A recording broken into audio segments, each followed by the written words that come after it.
മലയാള സിനിമയിലെ ഒരു ഇപ്പം സജീവമല്ലാത്ത ഒരു സിനിമയെ ബന്ധപ്പെട്ട ഒരാൾ. ഇത് ഒരു സ്ഥലത്തും പറഞ്ഞിട്ടില്ല എന്നോ താങ്കൾ? മുഖ്യധാര സിനിമയിൽ ഇപ്പം വളരെ അടുത്ത് നിൽക്കാത്ത എങ്കിൽ മുഖ്യധാര സിനിമയുടെ ഭാഗമായിരുന്ന താങ്കൾക്ക് പേര് വരാൻ ഭയപ്പെടുകൊണ്ട് പറയാത്താണോ, പേര് പറയാത്തതാണോ മനഃപൂർവ്വം? രഞ്ജിനെ പറഞ്ഞു, ഞാൻ കൊടുത്ത മൊഴിയാണോ വന്നത് എനിക്കറിയില്ല. റൂമിൽ കിടന്നുറങ്ങാൻ പോലും ഭയമാണ്, റൂമിൽ വന്ന് മുട്ടുന്നു, ചവിട്ടിപ്പൊളിക്കുമെന്നുള്ള ഭയം. സ്ത്രീത്വത്തെ ചോദ്യം ചെയ്യുന്ന ഒരു മുട്ടലാണ് അവർക്ക് കേട്ടെങ്കിൽ. പല ആളുകളും പല സിനിമയിലെ പ്രമുഖന്മാരെയും വാദി എന്ന് പറയുന്ന ആൾ മുഖം അവിടെ ഒളിച്ചു വെച്ചു, അല്ലെങ്കിൽ പേര് ഒളിച്ചു വെച്ചു. ഇരയും വേട്ടയും ഒരുപോലെ അല്ലോ, വേട്ടക്കാരുടെ പേര് പുറത്തു വരണമെന്ന് താങ്കൾക്ക് ആഗ്രഹമുണ്ടോ? എന്നെ ഈ ഹർജിയിലേക്ക് കൊണ്ടെത്തിക്കാൻ, ഒരു പൊതു താല്പര്യ ഹർജിയായി ഹൈക്കോടതിയിൽ പോകാൻ എന്നെ പ്രേരിപ്പിച്ച ഏറ്റവും വലിയ കാര്യം. നമസ്കാരം. വലിയ വിവാദങ്ങളിലേക്ക് വഴിവെച്ചിരിക്കുകയാണ് ഹേമ കമ്മിറ്റി റിപ്പോർട്ട്. നമുക്കറിയാം, ഹേമ കമ്മിറ്റി റിപ്പോർട്ട് പുറത്തുവിട്ടത് വലിയ രീതിയിൽ ചർച്ച ചെയ്യുന്നു. പല രീതിയിലുള്ള പല ആളുകളും ഇരുട്ടിൽ നിൽക്കുന്ന ഒരു സ്ഥിതിയാണ്. എന്നാൽ ഹേമ കമ്മിറ്റി റിപ്പോർട്ട് പുറത്തുവിടുന്നതിന് തൊട്ടു മുമ്പ് ഒരു ഹൈക്കോടതിയിൽ ഒരു സ്റ്റേയുമായി ആദ്യം ചെന്ന ഒരു പ്രൊഡ്യൂസറാണ്, സജിമോനാണ്. അദ്ദേഹത്തിൻ്റെ ആ ഹൈക്കോടതി സമീപിച്ചപ്പോൾ താൽക്കാലികമായി അത് നിർത്തിവെക്കുകയും പിന്നീട് അതിന് തൊട്ട് പിന്നെ ഹൈക്കോടതി വിധി പറയാൻ വേണ്ടി കാത്തിരിക്കുമ്പോൾ നടി രഞ്ജിനി അതുമായി മുന്നോട്ട് പോയി. എന്നാൽ രഞ്ജിനിയുടെ അപ്പീൽ തള്ളുകയും ചെയ്തു. എന്നാൽ സജിമോൻ ഇത് ആർക്ക് വേണ്ടിയാണ് ഹേമ കമ്മിറ്റി റിപ്പോർട്ട് പുറത്തു വിടരുത് എന്ന് പറഞ്ഞത്? സജിമോനാണ് ഇന്ന് എന്നോടൊപ്പം ഉള്ളത്. സജിമോൻ, നമസ്കാരം. നമസ്കാരം. താങ്കളാണ് ഹേമ കമ്മിറ്റി പുറത്തു വരുമ്പോൾ ഏറ്റവും ഭയപ്പെട്ടിരുന്നതെന്ന് എനിക്ക് തോന്നുന്നു. എന്തിനാണ് അങ്ങനെ കോടതിയെ സമീപിച്ചത്? ഭയപ്പാട് എന്നതിലുപരിയായിട്ട് നമ്മളിത് വ്യക്തമായിട്ട് കോടതിയിലും പറഞ്ഞത്. ഇപ്പോൾ എൻ്റെ വക്കീൽ അഡ്വക്കേറ്റ് സൈബി അദ്ദേഹം വാദിച്ചതും നമ്മൾ ഈ ഹേമ കമ്മിറ്റി റിപ്പോർട്ടിനെ ലീഗലൈസ് ചെയ്യാൻ വേണ്ടിയിട്ടാണ്. അപ്പോൾ ഇത് വെറും ഒരു റിട്ടയർ ആയ ഒരു കമ്മീഷനിലെ കമ്മിറ്റിയാണ്. ഹേമ കമ്മിറ്റി റിപ്പോർട്ട് ഗവൺമെൻറ് കൊടുത്തു. ഗവൺമെൻറ് പല ചാനലുകളും 5 വർഷത്തിന് ശേഷം പല ചാനലുകളും എനിക്ക് തോന്നുന്നു വിവരാവകാശ കമ്മീഷനുമായി ബന്ധപ്പെട്ടു. വിവരാവകാശ കമ്മീഷനുമായി ബന്ധപ്പെട്ട് അവർ ഫീസ് അടച്ച ശേഷം പുറത്തുവിടാൻ വേണ്ടി ഇരിക്കുകയാണ്. അപ്പോൾ ഇതിൻ്റെ ലീഗാലിറ്റി എന്ന് പറയുന്നത്, നിയമപരമായിട്ട് ഒരു സ്ഥലത്തിലും ഈ റിപ്പോർട്ട് പോയിട്ടില്ല. ഗവൺമെൻറ് സബ്മിറ്റ് ചെയ്തിട്ടുണ്ട്, ഗവൺമെൻറ് ഇത് പഠിച്ചു കാണും, അല്ലെങ്കിൽ വിവരാവകാശ കമ്മീഷന് കൊടുത്തിട്ട് അവരേതെങ്കിലും വിവാദപരമായ കുറേ ഭാഗങ്ങൾ ഒഴിവാക്കിയിട്ടൊക്കെ ചെയ്തിട്ടുണ്ടാവാം. പക്ഷേ ഇതൊരു ലീഗലൈസ് ചെയ്യുക എന്നുള്ളതാണ്. അല്ല നമുക്കൊരു ഭയപ്പാടിൻ്റെ വിഷയമോ എനിക്കിതിനകത്ത് പ്രത്യക്ഷമായ പരോക്ഷമായ ഒരു ബന്ധമുള്ള റിപ്പോർട്ടല്ലത്. ഞാൻ കൂടെ പ്രതിനിധാനം ചെയ്യുന്ന സിനിമാ മേഖലയെക്കുറിച്ച് ഇങ്ങനെ കഴിഞ്ഞ കുറേ വർഷങ്ങളായിട്ട് വളരെയധികം വാർത്തകൾ വരുന്നുണ്ട്. അതിൻ്റെ സത്യാവസ്ഥ ഒരു നിയമപരമായ ഒരു തലത്തിലേക്ക് പോകട്ടെ എന്നത് കൂടെ കരുതിയിട്ടാണ് നമ്മൾ പരമോന്നത നീതിപീഠത്തിൻ്റെ മുമ്പിലേക്ക് നമ്മൾ ഒരു ഹർജിയുമായി എത്തിയത്. അല്ല, താങ്കളത് പറയുമ്പോൾ താങ്കളും കൂടെ ഉള്ള ഒരു സംഘടനയാണ്. പക്ഷേ താങ്കളെ അന്ന് തന്നെ നിർമ്മാതാക്കളുടെ സംഘടന തള്ളിപ്പറഞ്ഞു. ഇങ്ങനെ ഒരാളില്ല, ഇങ്ങനെ ഒരു നിർമ്മാതാവ് സംഘടന ഇല്ല എന്ന് അന്ന് തള്ളിപ്പറയുകയും ചെയ്തിരുന്നു. അതും താങ്കളുടെ ശ്രദ്ധയിൽപ്പെട്ടിട്ടുണ്ടാവും. അല്ല, ഞാൻ പറഞ്ഞല്ലോ, ഞാൻ 2ഓളം സിനിമകളുടെ നിർമ്മാണത്തിൽ പങ്കാളിയാവുകയും ഒരു സിനിമ പൂർണ്ണമായി നിർമ്മിച്ച ഒരു വ്യക്തിയാണ്. അപ്പം നമുക്ക് ഇപ്പം ഇന്ന് ഒരു സിനിമ നിർമ്മിക്കണമെങ്കിൽ അതിൻ്റെ വിവിധ തലങ്ങളിലൂടെ പോയി അതിൻ്റെ പ്രൊസീജിയർ ഉണ്ടല്ലേ. അപ്പം ഞാൻ തീർച്ചയായിട്ടും നിർമ്മാതാക്കളുടെ സംഘടനയിൽ ആ സിനിമ നിർമ്മിക്കുന്ന സമയത്ത് ഞാൻ അംഗം തന്നെയാണ്. ഞാൻ ഫീസ് അടച്ചു, അവരുടെ നോർമലുള്ള പ്രൊസീജിയറൊക്കെ പോയിട്ട് വന്നതാണ്. അത് കഴിഞ്ഞ ശേഷം എനിക്ക് നിർമ്മാണ പ്രക്രിയയുമായിട്ട് വലിയ താല്പര്യം തോന്നിയില്ല. ഞാനൊരു സിനിമയ്ക്കൂടെ ഒന്നുകൂടെ നിർമ്മാണവും ഒപ്പം സംവിധാനം ചെയ്യാൻ വേണ്ടിയിട്ട് ഞാൻ അവർ നിർമ്മാണവുമായി ബന്ധപ്പെട്ട സംഘടനയെ ബന്ധപ്പെടുകയും, പക്ഷെ അതിനുള്ള താല്പര്യം എനിക്ക് പോയതുകൊണ്ട് ഞാൻ പോയതാണ്. പക്ഷെ അവർ പറഞ്ഞ വാക്ക് ഒരു പരിധി സത്യമായിരിക്കും. ഞാൻ സംഘടനയിൽ അംഗമല്ല, ഇപ്പോൾ അംഗമല്ല. അവിടെ സംശയങ്ങളുടെ മുനയിലാണ് താങ്കൾ നിന്നത് അന്ന് മൊത്തം. എനിക്ക് തോന്നുന്നു പല ആളുകളുമായിട്ട് സംസാരിച്ചു, താങ്കൾ സംശയത്തിൻ്റെ മുനയിലാണ്. താങ്കൾ അന്ന് ഹർജിയിൽ പറയുന്നത് എനിക്ക് തോന്നുന്നത് താങ്കളെങ്കിലും ബാധിക്കുന്ന സംഭവമാണ് താങ്കൾ അന്ന് ചൂണ്ടിയെന്നാണ് എനിക്ക് തോന്നുന്നത്. ഹർജിയിൽ അങ്ങനെയല്ലേ കൊടുത്തിരുന്നത്? അതെ. നമ്മൾ ആക്ച്വലി ഇതൊരു പൊതു താല്പര്യ ഹർജിയായിട്ടാണ് ഹൈക്കോടതിയുടെ സിംഗിൾ ബെഞ്ചിലേക്ക് പോയത്. പക്ഷേ ഹർജി തള്ളാനുള്ള മുഖ്യ കാരണം പൊതു താല്പര്യമില്ല എന്നതിലാണ്. ഞാൻ പ്രതിദാനം ചെയ്യുന്ന സംഘടനയുടെ പ്രതിനിധിയായിട്ട് ഞാൻ പോകുകയായിരുന്നെങ്കിൽ തീർച്ചയായിട്ടും പൊതു താല്പര്യമായതിന്. പക്ഷെ ഞാനും എൻ്റെ വക്കീൽ അഡ്വക്കേറ്റ് സൈബി ജോസ് കിടങ്ങൂരും തമ്മിലുള്ള ഞങ്ങളുടെ 1-2 മാസത്തെ സംസാരത്തിൽ നിന്ന് ഉരുത്തിരിഞ്ഞു വന്ന ഒരാശയമാണ് ഇതിലൊരു നിയമക്കുരുക്കുണ്ടെന്ന് വെച്ചത്. ആ നിയമക്കുരുക്കിൻ്റെ വശം ഞങ്ങൾ മനസ്സിലാക്കുകയും അത് ബഹുമാനപ്പെട്ട ഹൈക്കോടതി മുമ്പിലേക്ക് എത്തിക്കുകയും ചെയ്തതാണ്. അപ്പം അതിനകത്ത് പൊതു താല്പര്യ ഹർജി അല്ല, അതിനകത്ത് പൊതു താല്പര്യം എന്നതിൽ ഞാൻ ഉൾപ്പെട്ടിട്ടില്ല, അല്ലെങ്കിൽ എൻ്റെ പേര് ഈ കമ്മീഷനെ ബന്ധപ്പെട്ട് ഒരിടത്തും പരാമർശിച്ചിട്ടില്ല എന്ന് വിവരാവകാശ കമ്മീഷൻ തന്നെ ഹൈക്കോടതിയിൽ പറഞ്ഞിട്ടുണ്ട്. അപ്പം കോടതിയുടെ മുമ്പിൽ ഞാൻ ഇതുമായിട്ട് പ്രത്യക്ഷമായ പരോക്ഷമായ എനിക്കൊരു ബന്ധവുമില്ല എന്ന് കണ്ടെത്തലാണ് ആ ഹർജി തള്ളാനുള്ള കാരണം ഞാൻ പൊതു താല്പര്യമായി പോയ ഹർജി പൊതു താല്പര്യം നിൽക്കുന്നില്ല, വ്യക്തിപരമായ ഒരു ആക്ഷേപമായിട്ട് നിൽക്കുന്നു. അതുകൊണ്ടാണ് അന്നത്തെ ആ ഹർജി ഹൈക്കോടതി സിംഗിൾ ബെഞ്ച് തള്ളിക്കളയാനുള്ള മുഖ്യ കാരണം. അല്ല സാജി, അവിടെയും ഈ ചോദ്യങ്ങൾ പ്രസക്തമാവുന്ന കാര്യങ്ങളുണ്ട്. ഇപ്പോൾ താങ്കൾ പറഞ്ഞു പൊതു താല്പര്യ ഹർജിയായി പോയി, പൊതു താല്പര്യം നിൽക്കില്ല, താങ്കൾ അതിനകത്ത് ഇല്ല എന്ന് പറയുമ്പോഴും താങ്കൾ അങ്ങനെ ഒരു 3-4 മാസമായിട്ട് അഡ്വക്കേറ്റുമായിട്ട് സംസാരിച്ചുകൊണ്ടിരിക്കുന്നു എന്ന് പറഞ്ഞു. ഇത് പുറത്തുവിടാൻ തീരുമാനിക്കുന്നതിൻ്റെ തലേ ദിവസമാണ് താങ്കൾ ഹർജിയായിട്ട് പോകുന്നത്. അവിടെ ഏറ്റവും പ്രസക്തമായ ചോദ്യമാണ്, തലേ ദിവസമാണ് ഹർജിയായിട്ട് പോകുന്നത്. നിങ്ങൾ 1-2 മാസമായിട്ട് ചർച്ച ചെയ്യുമ്പോൾ നിങ്ങൾക്ക് നേരത്തെ വേണ്ടി പോയിരുന്നു. അവിടെയാണ് താങ്കൾ ഒരു ചോദ്യചിഹ്നത്തിൽ വന്നതെന്നാണ് എനിക്ക് തോന്നുന്നത്. അത് സ്വാഭാവികമായിട്ട് സംശയിച്ചാൽ തെറ്റുണ്ടോ? അല്ല, വ്യക്തിപരമായിട്ട് ഞാൻ പറയാം, സിനിമ എൻ്റെ പ്രധാന മേഖലയല്ല. അല്ല, സിനിമയിലുണ്ടാകുന്ന ന്യൂസുകളോ അല്ലെങ്കിൽ സിനിമയുടെ കാര്യങ്ങളോ എൻ്റെ മുഖ്യ വിഷയങ്ങളിൽപ്പെട്ട കാര്യം. ഞാനൊരു കച്ചവടക്കാരനാണ്. ഞാൻ പല സ്ഥലങ്ങളിൽ പല രീതിയിൽ കച്ചവടം ചെയ്യും, അതുപോലെ യാത്രയും ഒക്കെ ബന്ധപ്പെട്ട ഒരാളാണ്. അപ്പോൾ ആ സമയത്താണ് ഞാൻ ഒന്ന് ഫ്രീ ആയി വന്നതും വക്കീലിനോട് നമ്മൾ സംസാരിക്കുന്നുണ്ടായിരുന്നു. അപ്പം ഒരു ഹർജി പോകുമ്പോൾ അതിന് കുറേ പ്രൊസീജിയർ ഉണ്ടല്ലേ, അത് പ്രിപ്പയർ ചെയ്യണം, അത് വായിച്ച് ഞാൻ നോക്കണം. അപ്പോൾ എൻ്റെ അവൈലബിലിറ്റിയും കൂടെ ഞാൻ നോക്കിയിട്ടാണ്, അത് ആകസ്മികമായിട്ടാണ്, അല്ലാതെ നമ്മൾ പർപ്പസ്ഫുള്ളി അന്ന് രാവിലെ കൊടുത്തു അല്ലെങ്കിൽ അന്നാണ് ലിസ്റ്റ് ചെയ്തത് എന്ന് എനിക്ക് തോന്നുന്നു. ഹൈക്കോടതി അന്ന് ലിസ്റ്റ് ചെയ്തത് അന്നാണ്. അതെ, 2 ദിവസം മുമ്പാണെന്ന് തോന്നുന്നു ഹർജി കൊടുത്തത്. അപ്പോൾ ലിസ്റ്റ് ചെയ്തത് അന്നാണ്. പിന്നെ ആകസ്മികമായിട്ട് ഉള്ളൊരു ദിവസം എന്ന് ഞാനത് കരുതിയിട്ടുള്ളൂ. അല്ലാതെ മുൻകൂട്ടി നിശ്ചയപ്രകാരം ഇന്ന് ഇത്ര മണിക്ക് പുറത്തു വിടുന്നു അല്ലെങ്കിൽ ഞങ്ങൾ രാവിലെ കൊണ്ട് ഹർജി കൊടുക്കണം, അന്നൊരു തീരുമാനമൊന്നും എനിക്കോ എൻ്റെ വക്കീലിനുണ്ടായിട്ടില്ല. അല്ല, അങ്ങനെ അവിടെയും ചോദ്യങ്ങൾ പ്രസക്തമായിട്ട് ഇപ്പോഴും നിൽക്കുകയാണ്. താങ്കൾ ഒരു സംശയത്തിൻ്റെ മുരയിൽ അന്ന് മൊത്തം ചർച്ചയിൽ അത് തന്നെയാണ്, എന്താണ് സജിമോൻ്റെ താല്പര്യം? ആ താല്പര്യം തന്നെയാണ് ഞാനിപ്പോൾ എടുത്തു ചോദിക്കുന്നത്. ഇപ്പോൾ താങ്കൾക്ക് ഇഷ്ടപ്പെട്ട ആളുകളുണ്ടാകാം, സിനിമാ മേഖലയിൽ ഇഷ്ടപ്പെട്ട ആളുകളുണ്ടാകാം, ഇവരൊക്കെ ഇതിൽ പെടുമോ എന്നൊരു ഭയം ഉണ്ടായിട്ടുണ്ടോ? അല്ല, അതിനകത്ത് എന്നെ അലട്ടിയ വേറൊരു കാര്യമുണ്ട്. ഞാനത് എനിക്കൊന്ന് കോടതിയിൽ എൻ്റെ വക്കീൽ കോടതിയിൽ വാദിച്ചതിൽ വളരെ വ്യക്തമായിട്ട് പറഞ്ഞൊരു കാര്യമുണ്ട്. കഴിഞ്ഞ കാലത്ത് മരണമടഞ്ഞ കേരള മുഖ്യമന്ത്രി കേരള മുൻ മുഖ്യമന്ത്രി ഉമ്മൻചാണ്ടി സാറിൻ്റെ ഒരു കാര്യം ബന്ധപ്പെട്ടിട്ട് അന്ന് അദ്ദേഹം ഇതുപോലൊരു കമ്മീഷന് മുമ്പിൽ പോവുകയും അത് കഴിഞ്ഞ് കമ്മീഷൻ റിപ്പോർട്ട് ഒരു പക്ഷേ നിയമസഭയിലൊക്കെ അവതരിപ്പിക്കുകയും സഭയ്ക്കുള്ളിലും അല്ലെങ്കിൽ പുറത്തും പൊതുസമൂഹത്തിനിടയിലൊക്കെ വളരെയധികം വികൃതമാക്കിയ ഒരു ചർച്ചാ വിഷയമായിരുന്നു അല്ലേ. അപ്പം അത് കഴിഞ്ഞ് അദ്ദേഹത്തിൻ്റെ കുടുംബാംഗങ്ങളോ ആരെങ്കിലും ഒക്കെ ആട്ടെ പൊതുസമൂഹമൊക്കെ കോടതിയെ അപ്രോച്ച് ചെയ്യും. കോടതിയിൽ ആ റിപ്പോർട്ടിൻ്റെ മുമ്പിൽ ഒരു തെളിയിക്കുന്നതിന് ഒരു വിഷയം ഒന്നുമില്ല, സപ്പോർട്ട് ഡോക്യുമെൻറ്റ്സ് ഒന്നുമില്ല, തെളിവുകളില്ല. അങ്ങനെ ആ ഹർജി തള്ളിക്കളയും ചെയ്തു അല്ലേ. പക്ഷേ ആ ഹർജി തള്ളിക്കളയുന്ന ആ സമയത്ത് ഒരുപക്ഷെ എനിക്ക് തോന്നുന്നു കുറേ നാൾ കൂടെ ആരോഗ്യവാനിരിക്കേണ്ട ഒരു വ്യക്തി ഈ ഒരു ഹർജി ഇങ്ങനെ വന്ന് ഒരു സമൂഹത്തിന് മുമ്പിൽ അപമാനിതനായതുകൊണ്ടാണ് ഒരുപക്ഷെ അദ്ദേഹം നമ്മളെ കടന്നുപോയെന്ന് എനിക്ക് തോന്നുന്നുണ്ട്. അപ്പം എൻ്റെ ഒരു ചിന്ത, ഇതെല്ലാം ഉണ്ടായിക്കഴിഞ്ഞതിന് ശേഷമാണ് മാധ്യമങ്ങൾ ഉടനുന്നത് അല്ലേ. ഏതെങ്കിലും ഒരു സംഭവം ഉണ്ടാകുന്നതിന് മുമ്പ് ഒരു മാധ്യമങ്ങളും ഇടപെടാറില്ല. അപ്പോൾ മാധ്യമങ്ങളൊക്കെ ചോദിക്കേണ്ട കാര്യമായിരുന്നു. കാരണം മാധ്യമങ്ങൾക്ക് നിശ്ചിത താല്പര്യം കൊണ്ടാവാം, അല്ലെങ്കിൽ ഇങ്ങനെ ഉണ്ടാകുന്ന കാര്യങ്ങളിൽ മാധ്യമം തന്നെ ചിലപ്പോൾ മാധ്യമ മേഖലയിലുള്ള ആൾക്കാർ തന്നെ ഒരു അന്വേഷണം കണ്ടെത്തിയിട്ട് ഇതിൻ്റെ നിജസ്ഥിതി എന്താണ്, അല്ലെങ്കിൽ കമ്മീഷൻ റിപ്പോർട്ട് വന്നു, കമ്മീഷൻ റിപ്പോർട്ട് വന്ന് അതിനകത്ത് എനിക്ക് തോന്നുന്നു പുറമേ വരുന്ന അതിൻ്റെ കണ്ടന്റിനേക്കാൾ ഉപരിയായിട്ട് ഞാൻ മനസ്സിലാക്കുന്ന ഏത് മേഖലയിലും പ്രശ്നങ്ങളുണ്ടോ അത് പരിഹരിക്കപ്പെടേണ്ടത് തന്നെയാണെന്നാണ് എൻ്റെയും അഭിപ്രായം.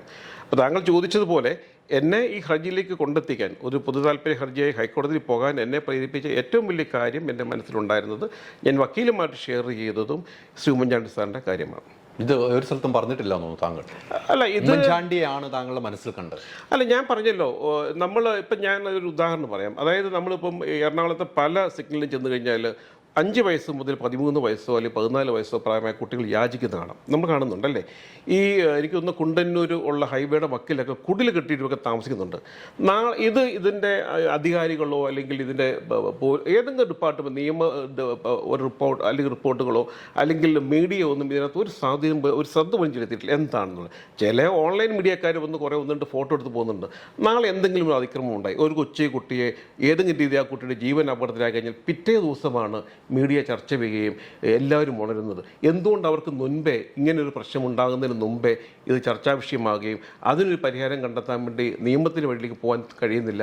ഞാൻ അതുകൊണ്ടാണ് പറഞ്ഞത്, ഇതിൻ്റെ ഉള്ള നിജസ്ഥിതി എന്താണെന്ന് അറിയുള്ളൂ. മാധ്യമങ്ങൾക്ക് പങ്കുണ്ട്, അല്ല അതിനകത്ത് റിപ്പോർട്ടുകൾ വന്ന് ചർച്ച ചെയ്യുന്നതിന് ഉപരിയായിട്ട് ഇപ്പോൾ ഈ കമ്മിറ്റി വന്നു, ആ കമ്മിറ്റിയിൽ ആരൊക്കെ പങ്കെടുത്തു എന്നുള്ളതും അല്ലെങ്കിൽ അതിനകത്ത് എന്താണ് കണ്ടന്റ് എന്നറിയണം, അതിൻ്റെ നിജസ്ഥിതി. ഇത്രയും 5 വർഷം ഈ റിപ്പോർട്ട് ഒരിടത്ത് 7 വർഷം എഴുതുന്നത് പറഞ്ഞു. ഇത്രയും പക്ഷേ മാധ്യമങ്ങൾക്ക് പറ്റും അല്ലേ? സിനിമാ ലൊക്കേഷനിൽ പോയി ഈ പറയുന്ന കാര്യങ്ങൾ സത്യമാണോ? ഇപ്പം പല ആൾക്കാരും പറയുന്നുണ്ട് റിപ്പോർട്ടിൽ ഇങ്ങനെ കാര്യങ്ങളുണ്ട്, അല്ലെങ്കിൽ റിപ്പോർട്ട് ഇങ്ങനെയുണ്ടെന്ന് പറയുന്നുണ്ട് അല്ലേ? അപ്പോൾ ഏകദേശ ധാരണയുണ്ട് ഈ റിപ്പോർട്ടിൽ വരുന്ന കാര്യങ്ങൾ എന്താണ്, ഏകദേശ ധാരണയൊക്കെ ഉണ്ടാവാം. അപ്പോൾ എന്തുകൊണ്ട് മാധ്യമങ്ങളും അല്ലെങ്കിൽ പൊതുസമൂഹവും ഈ സിനിമാ മേഖല ഗേറ്റ് പൂട്ടി നടത്തുന്ന മേഖലയൊന്നുമല്ലല്ലോ, അത് ഓപ്പൺ ബുക്കാണ്. എനിക്ക് തോന്നുന്നു ഓപ്പൺ ബുക്കാണ് അല്ലേ? അപ്പോൾ ഇത് അന്വേഷിച്ച് എൻ്റെ നിജസ്ഥിതി കണ്ടെത്താനുള്ള ബാധ്യത, എനിക്ക് തോന്നിയ വികാരം ഇതൊക്കെ മാധ്യമങ്ങൾക്ക് ഉണ്ടാകേണ്ടതായിരുന്നു എന്നാണ് എനിക്ക് പറയാനുള്ളത്. മാധ്യമങ്ങൾ ഇതിൽ ഇടപെട്ട രീതി ശരിയല്ല എന്നാണ് താങ്കൾ പറയുന്നത്? അല്ല, മാധ്യമങ്ങൾ ജനാധിപത്യത്തിൻ്റെ 4ാം തൂണാണ് മാധ്യമം അല്ലേ? 4ാം തൂണാണ്. അപ്പോൾ മാധ്യമങ്ങളിലെ എപ്പോഴും ഉള്ള ഞാൻ കണ്ടെത്തുന്ന എനിക്ക് മാത്രം തോന്നുന്ന കാര്യമാവാം, എല്ലാം ഉണ്ടായതിന് ശേഷമാണ് ഈ ഇതിലേക്ക് വരുന്നത് അല്ലേ? അപ്പോൾ മാധ്യമ മേഖല എന്ന് പറയുന്നത് നമുക്ക് അടച്ചേഷിപ്പിക്കാൻ പറ്റില്ല. പല കാര്യങ്ങളിലും മാധ്യമങ്ങളാണ് ഈ പല പ്രശ്നങ്ങളും അല്ലെങ്കിൽ പല രീതിയിലുള്ള ഇടപെടലും ഒക്കെ കൊണ്ടുവന്ന മാധ്യമമാണ്. പക്ഷേ അവർ കുറച്ചുകൂടെ ജാഗ്രത കാണിക്കണമെന്ന് ഞാൻ പറയത്തുള്ളൂ. ഇപ്പം താങ്കൾ പറഞ്ഞു വെച്ചാൽ ഉമ്മൻചാണ്ടിയുടെ കാര്യമാണ് പറഞ്ഞത്. അപ്പം താങ്കൾ പോയത് ഉമ്മൻചാണ്ടിയുടെ ജീവിതം കണ്ട്, ഉമ്മൻചാണ്ടി കുറച്ച് നാളും കൂടെ ജീവിച്ചിരിക്കേണ്ട ഒരാളായിരുന്നു, ഉമ്മൻചാണ്ടിയെ വേട്ടയാടി ലാസ്റ്റ് ഉമ്മൻചാണ്ടി നിരപരാധിയാണെന്ന് കണ്ടെത്തി. മാധ്യമങ്ങളെല്ലാം ഭയങ്കര ആഘോഷിച്ചു. CD എടുക്കാൻ ഇവിടുന്ന് കാർ ഓടിച്ചു പോയ മാധ്യമങ്ങൾ വരെ ഉണ്ട് അല്ലേ?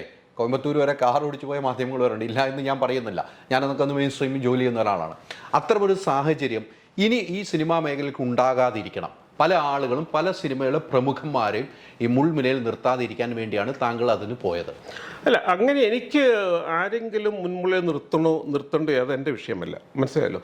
ഞാൻ പോയത് അത് ലീഗലൈസ് ചെയ്യുക, ആ ഹേമ കമ്മിറ്റി റിപ്പോർട്ട് ലീഗലൈസ് ചെയ്യുക എന്ന് മാത്രമാണ്. പുറത്തിറങ്ങിയതിന് ശേഷം കുറേ നിരപരാധികളെ ഇപ്പം നമ്മൾ കാണുന്നുണ്ട് അല്ലേ? റിപ്പോർട്ട് പുറത്ത് വന്നതിന് ശേഷം പൊതുസമൂഹം ചർച്ച ചെയ്യുന്ന രീതിയും അല്ലെങ്കിൽ മാധ്യമം ചർച്ച ചെയ്യുന്ന രീതിയൊക്കെ നമ്മൾ കാണുന്നുണ്ടല്ലേ? അതിലേക്ക് കുറേ നിരപരാധികളെ പിടിച്ചിട്ട് മുമ്പിൽ കൊടുത്തിട്ട് ചിലപ്പോൾ മരിച്ചു പോയവരാവാം, ചിലപ്പോൾ മരിച്ചു പോകാതെ ഇപ്പോൾ ജീവിച്ചിരിക്കുന്നതാവാം, ഇപ്പോൾ മുഖ്യധാര സിനിമയിൽ നിന്ന് മാറി നിന്ന് മറ്റ് പല മേഖലയും ഒക്കെ. അപ്പോൾ അവർക്കൊന്നും അവരുടെ നിരപരാധിത്വം തെളിയിക്കുന്നൊരു അവസരം കൊടുക്കാതെ അതിനകത്ത് ഇവരെ വിചാരണയിൽ പോവുകയാണ്. പിന്നെ ഇത് നിയമത്തിൻ്റെ കുരുക്കിലേക്ക് പോകുമ്പോൾ ഇതിനൊന്നും സപ്പോർട്ട് ഡോക്യുമെൻറ്റോ ഇതിനൊന്നും വിശദമായ തെളിവുകളോ ഇല്ല എന്ന് വരുന്നൊരവസ്ഥയിൽ മൊഴി കൊടുത്തവരും അല്ലെങ്കിൽ മൊഴിക്ക് വിധേയമാക്കപ്പെട്ടവരും ഒക്കെ പൊതുസമൂഹത്തിന് മുമ്പിൽ ചോദ്യചിഹ്നമായി വരും അല്ലേ? ഞാൻ പോയ ഹർജി അത് ലീഗലൈസ് ചെയ്തു എന്നതുകൊണ്ട് തന്നെ എനിക്ക് തോന്നുന്നു മൊഴി കൊടുത്തവരുടെ അവരുടെ പ്രൈവസിയും സംരക്ഷിക്കപ്പെട്ടിട്ടുണ്ട് എന്നാണ് എൻ്റെ തോന്നൽ. മൊഴി കൊടുത്തവരുടെ എന്തായാലും ഉണ്ട്. അത് ഇരയും വേട്ടയും ഒരുപോലെ അല്ലല്ലോ. വേട്ടക്കാരുടെ പേര് പുറത്ത് വരണമെന്ന് താങ്കൾക്ക് ആഗ്രഹമുണ്ടോ? അത് അതിനകത്ത് 2 തരത്തിൽ ഞാനത് എപ്പോഴും നമ്മളിപ്പോൾ എനിക്കൊന്ന് കഴിഞ്ഞ കുറേ ദിവസങ്ങളായിട്ട് സ്ത്രീ സമത്വം, സ്ത്രീ സ്വാതന്ത്ര്യം ഒക്കെ എല്ലാം നമുക്ക് വേണ്ടപ്പെട്ടതാണ്. അതൊക്കെ ഞാനും ആഗ്രഹിക്കുന്ന കാര്യങ്ങളാണ്. അവർക്ക് സമത്വം ഉണ്ടാവണമെന്നും അവർക്ക് എല്ലാ മേഖലയിലും പ്രാതിനിധ്യം ഉണ്ടാവണമെന്നും പുരുഷനോടൊപ്പം കിട്ടണമെന്നൊക്കെ ഞാനും ആഗ്രഹിക്കുന്നുണ്ട്. പക്ഷേ ഇതേ സമയം തന്നെ കഴിഞ്ഞ കുറേ കാലങ്ങളായിട്ട് വാർത്താമാധ്യമങ്ങളിൽ വരുന്ന കുറേ പോക്സോ കേസുകൾ അല്ലെങ്കിൽ മറ്റു പല കേസുകളൊക്കെ പുരുഷന്മാർ നിരപരാധികളാണ് അല്ലേ? അപ്പോൾ മൊഴി കൊടുത്ത ആ കേസിലെ ആ വാദി എന്ന് പറയുന്ന ആൾ മുഖം അവിടെ ഒളിച്ചു വെച്ചു അല്ലെങ്കിൽ പേര് ഒളിച്ചു വെച്ചു. പക്ഷേ പ്രതി എന്ന് ആരോപിക്കപ്പെടുന്ന ആളുടെ എല്ലാ കാര്യങ്ങളും പൊതുസമൂഹം മുഖർന്ന് ചർച്ച ചെയ്യപ്പെട്ടതാണ്. അവരുടെ കുടുംബത്തിലെ കുട്ടികളുണ്ടെങ്കിൽ പഠിക്കാൻ പോകാൻ പറ്റുന്നില്ല, അവർക്ക് പൊതുസമൂഹത്തിൽ ഇടപെടൽ ഒന്നും നടത്താൻ പറ്റുന്നില്ല. പക്ഷേ കോടതിയിൽ പോയിട്ട് അവരെ നിരപരാധിയായിട്ട് വരുന്ന സമയങ്ങളിൽ ഈ 1, 2, 3, 4 മാസങ്ങളിൽ അവർ അനുഭവിച്ച മാനസിക പ്രശ്നം അല്ലെ അവരെ ചുറ്റിപ്പെട്ടുള്ള അവരെ ബന്ധുക്കൾ അനുഭവിച്ച മാനസിക സംഘർഷം ഇതിനാരാണ് പരിഹാരം കൊടുക്കുന്നത്? അപ്പോൾ എന്തുകൊണ്ട് അത് തെളിഞ്ഞു, ഓക്കെ, ആ കുറ്റം ആരോപിക്കപ്പെട്ടു, ആരോപിതനായ കുറ്റം അത് കുറ്റവാളിയാണ് കണ്ടെത്തുന്നവരെ എന്തുകൊണ്ടാണ് വാദിയുടെ ഒപ്പം പ്രതിയുടെയും പേരുകളോ അല്ലെങ്കിൽ മുഖമോ നിങ്ങൾ മറച്ചു വെക്കാത്തത്? അതൊരു സുപ്രീം കോടതി വിധിയാണ്. അല്ല, സുപ്രീം കോടതി വിധി ഞാൻ പറയുന്നത് വിധിയാണ്, ഇരയുടെ പേര് കാണിക്കരുതെന്നുള്ളത്. അല്ല, ഇരയുടെ പേര് പോലും അല്ല, അത് തന്നെ ആരോപിക്കപ്പെട്ടയാൾ കുറ്റം ചെയ്യാതെ നിരപരാധിയാണ് എന്ന് സുപ്രീം കോടതി ഏത് ഒരു നിയമവ്യവസ്ഥയോ അംഗീകരിച്ച് കഴിഞ്ഞാൽ അദ്ദേഹം അനുഭവിച്ച കുറേ കാലങ്ങളുണ്ട്. അദ്ദേഹം മാത്രമല്ല അത് ചുറ്റും. അപ്പോൾ അവരുടെ ആ മാനസിക വ്യത അല്ലെങ്കിൽ അദ്ദേഹം ജീവിതത്തിന്റെ അവസാനം വരെ സോഷ്യൽ മീഡിയയിലും അദ്ദേഹത്തെക്കുറിച്ച് വന്ന വാർത്തകൾ അവിടെ നിൽക്കുകയാണ്, അവരുടെ കുടുംബത്തിനാണ് നിൽക്കുകയാണ്. ഒരിക്കലും ഒരു മീഡിയയും നാളെ വന്നിട്ട് ഒരു ജസ്റ്റ് ന്യൂസിൽ തീർന്ന് അല്ലേ, അതുവരെ സംസാരിച്ച് ഇത്രയും ഒരു സെക്ഷൻ ന്യൂസ് പോലെ കൊണ്ടുവന്ന വാർത്തകളൊന്നും അവിടെ നിൽക്കുന്നില്ല, അതെല്ലാം മാഞ്ഞു കഴിഞ്ഞു. അദ്ദേഹം നിരപരാധി എന്ന് വന്ന ഏതെങ്കിലും സ്ക്രോളിൽ തീർന്നു ഇല്ലേ? പക്ഷെ അദ്ദേഹം മനുഷ്യനാണ്, അദ്ദേഹത്തിൻ്റെ അവകാശങ്ങൾ ആര് സംരക്ഷിക്കും? അല്ലേ? അപ്പം വാദി കഴിഞ്ഞു, അവിടെ കഴിഞ്ഞു. വാദി ഒരു എന്തൊരു വ്യക്തിപരമായ വൈരാഗ്യം കൊണ്ട് അല്ലെങ്കിൽ വ്യക്തിപരമായ ഏതോ ഒരു ഇഷ്ടം കൊണ്ട് വന്നാണ് ഒരാൾക്കെതിരെ ഒരു കേസ് കൊടുത്തത്.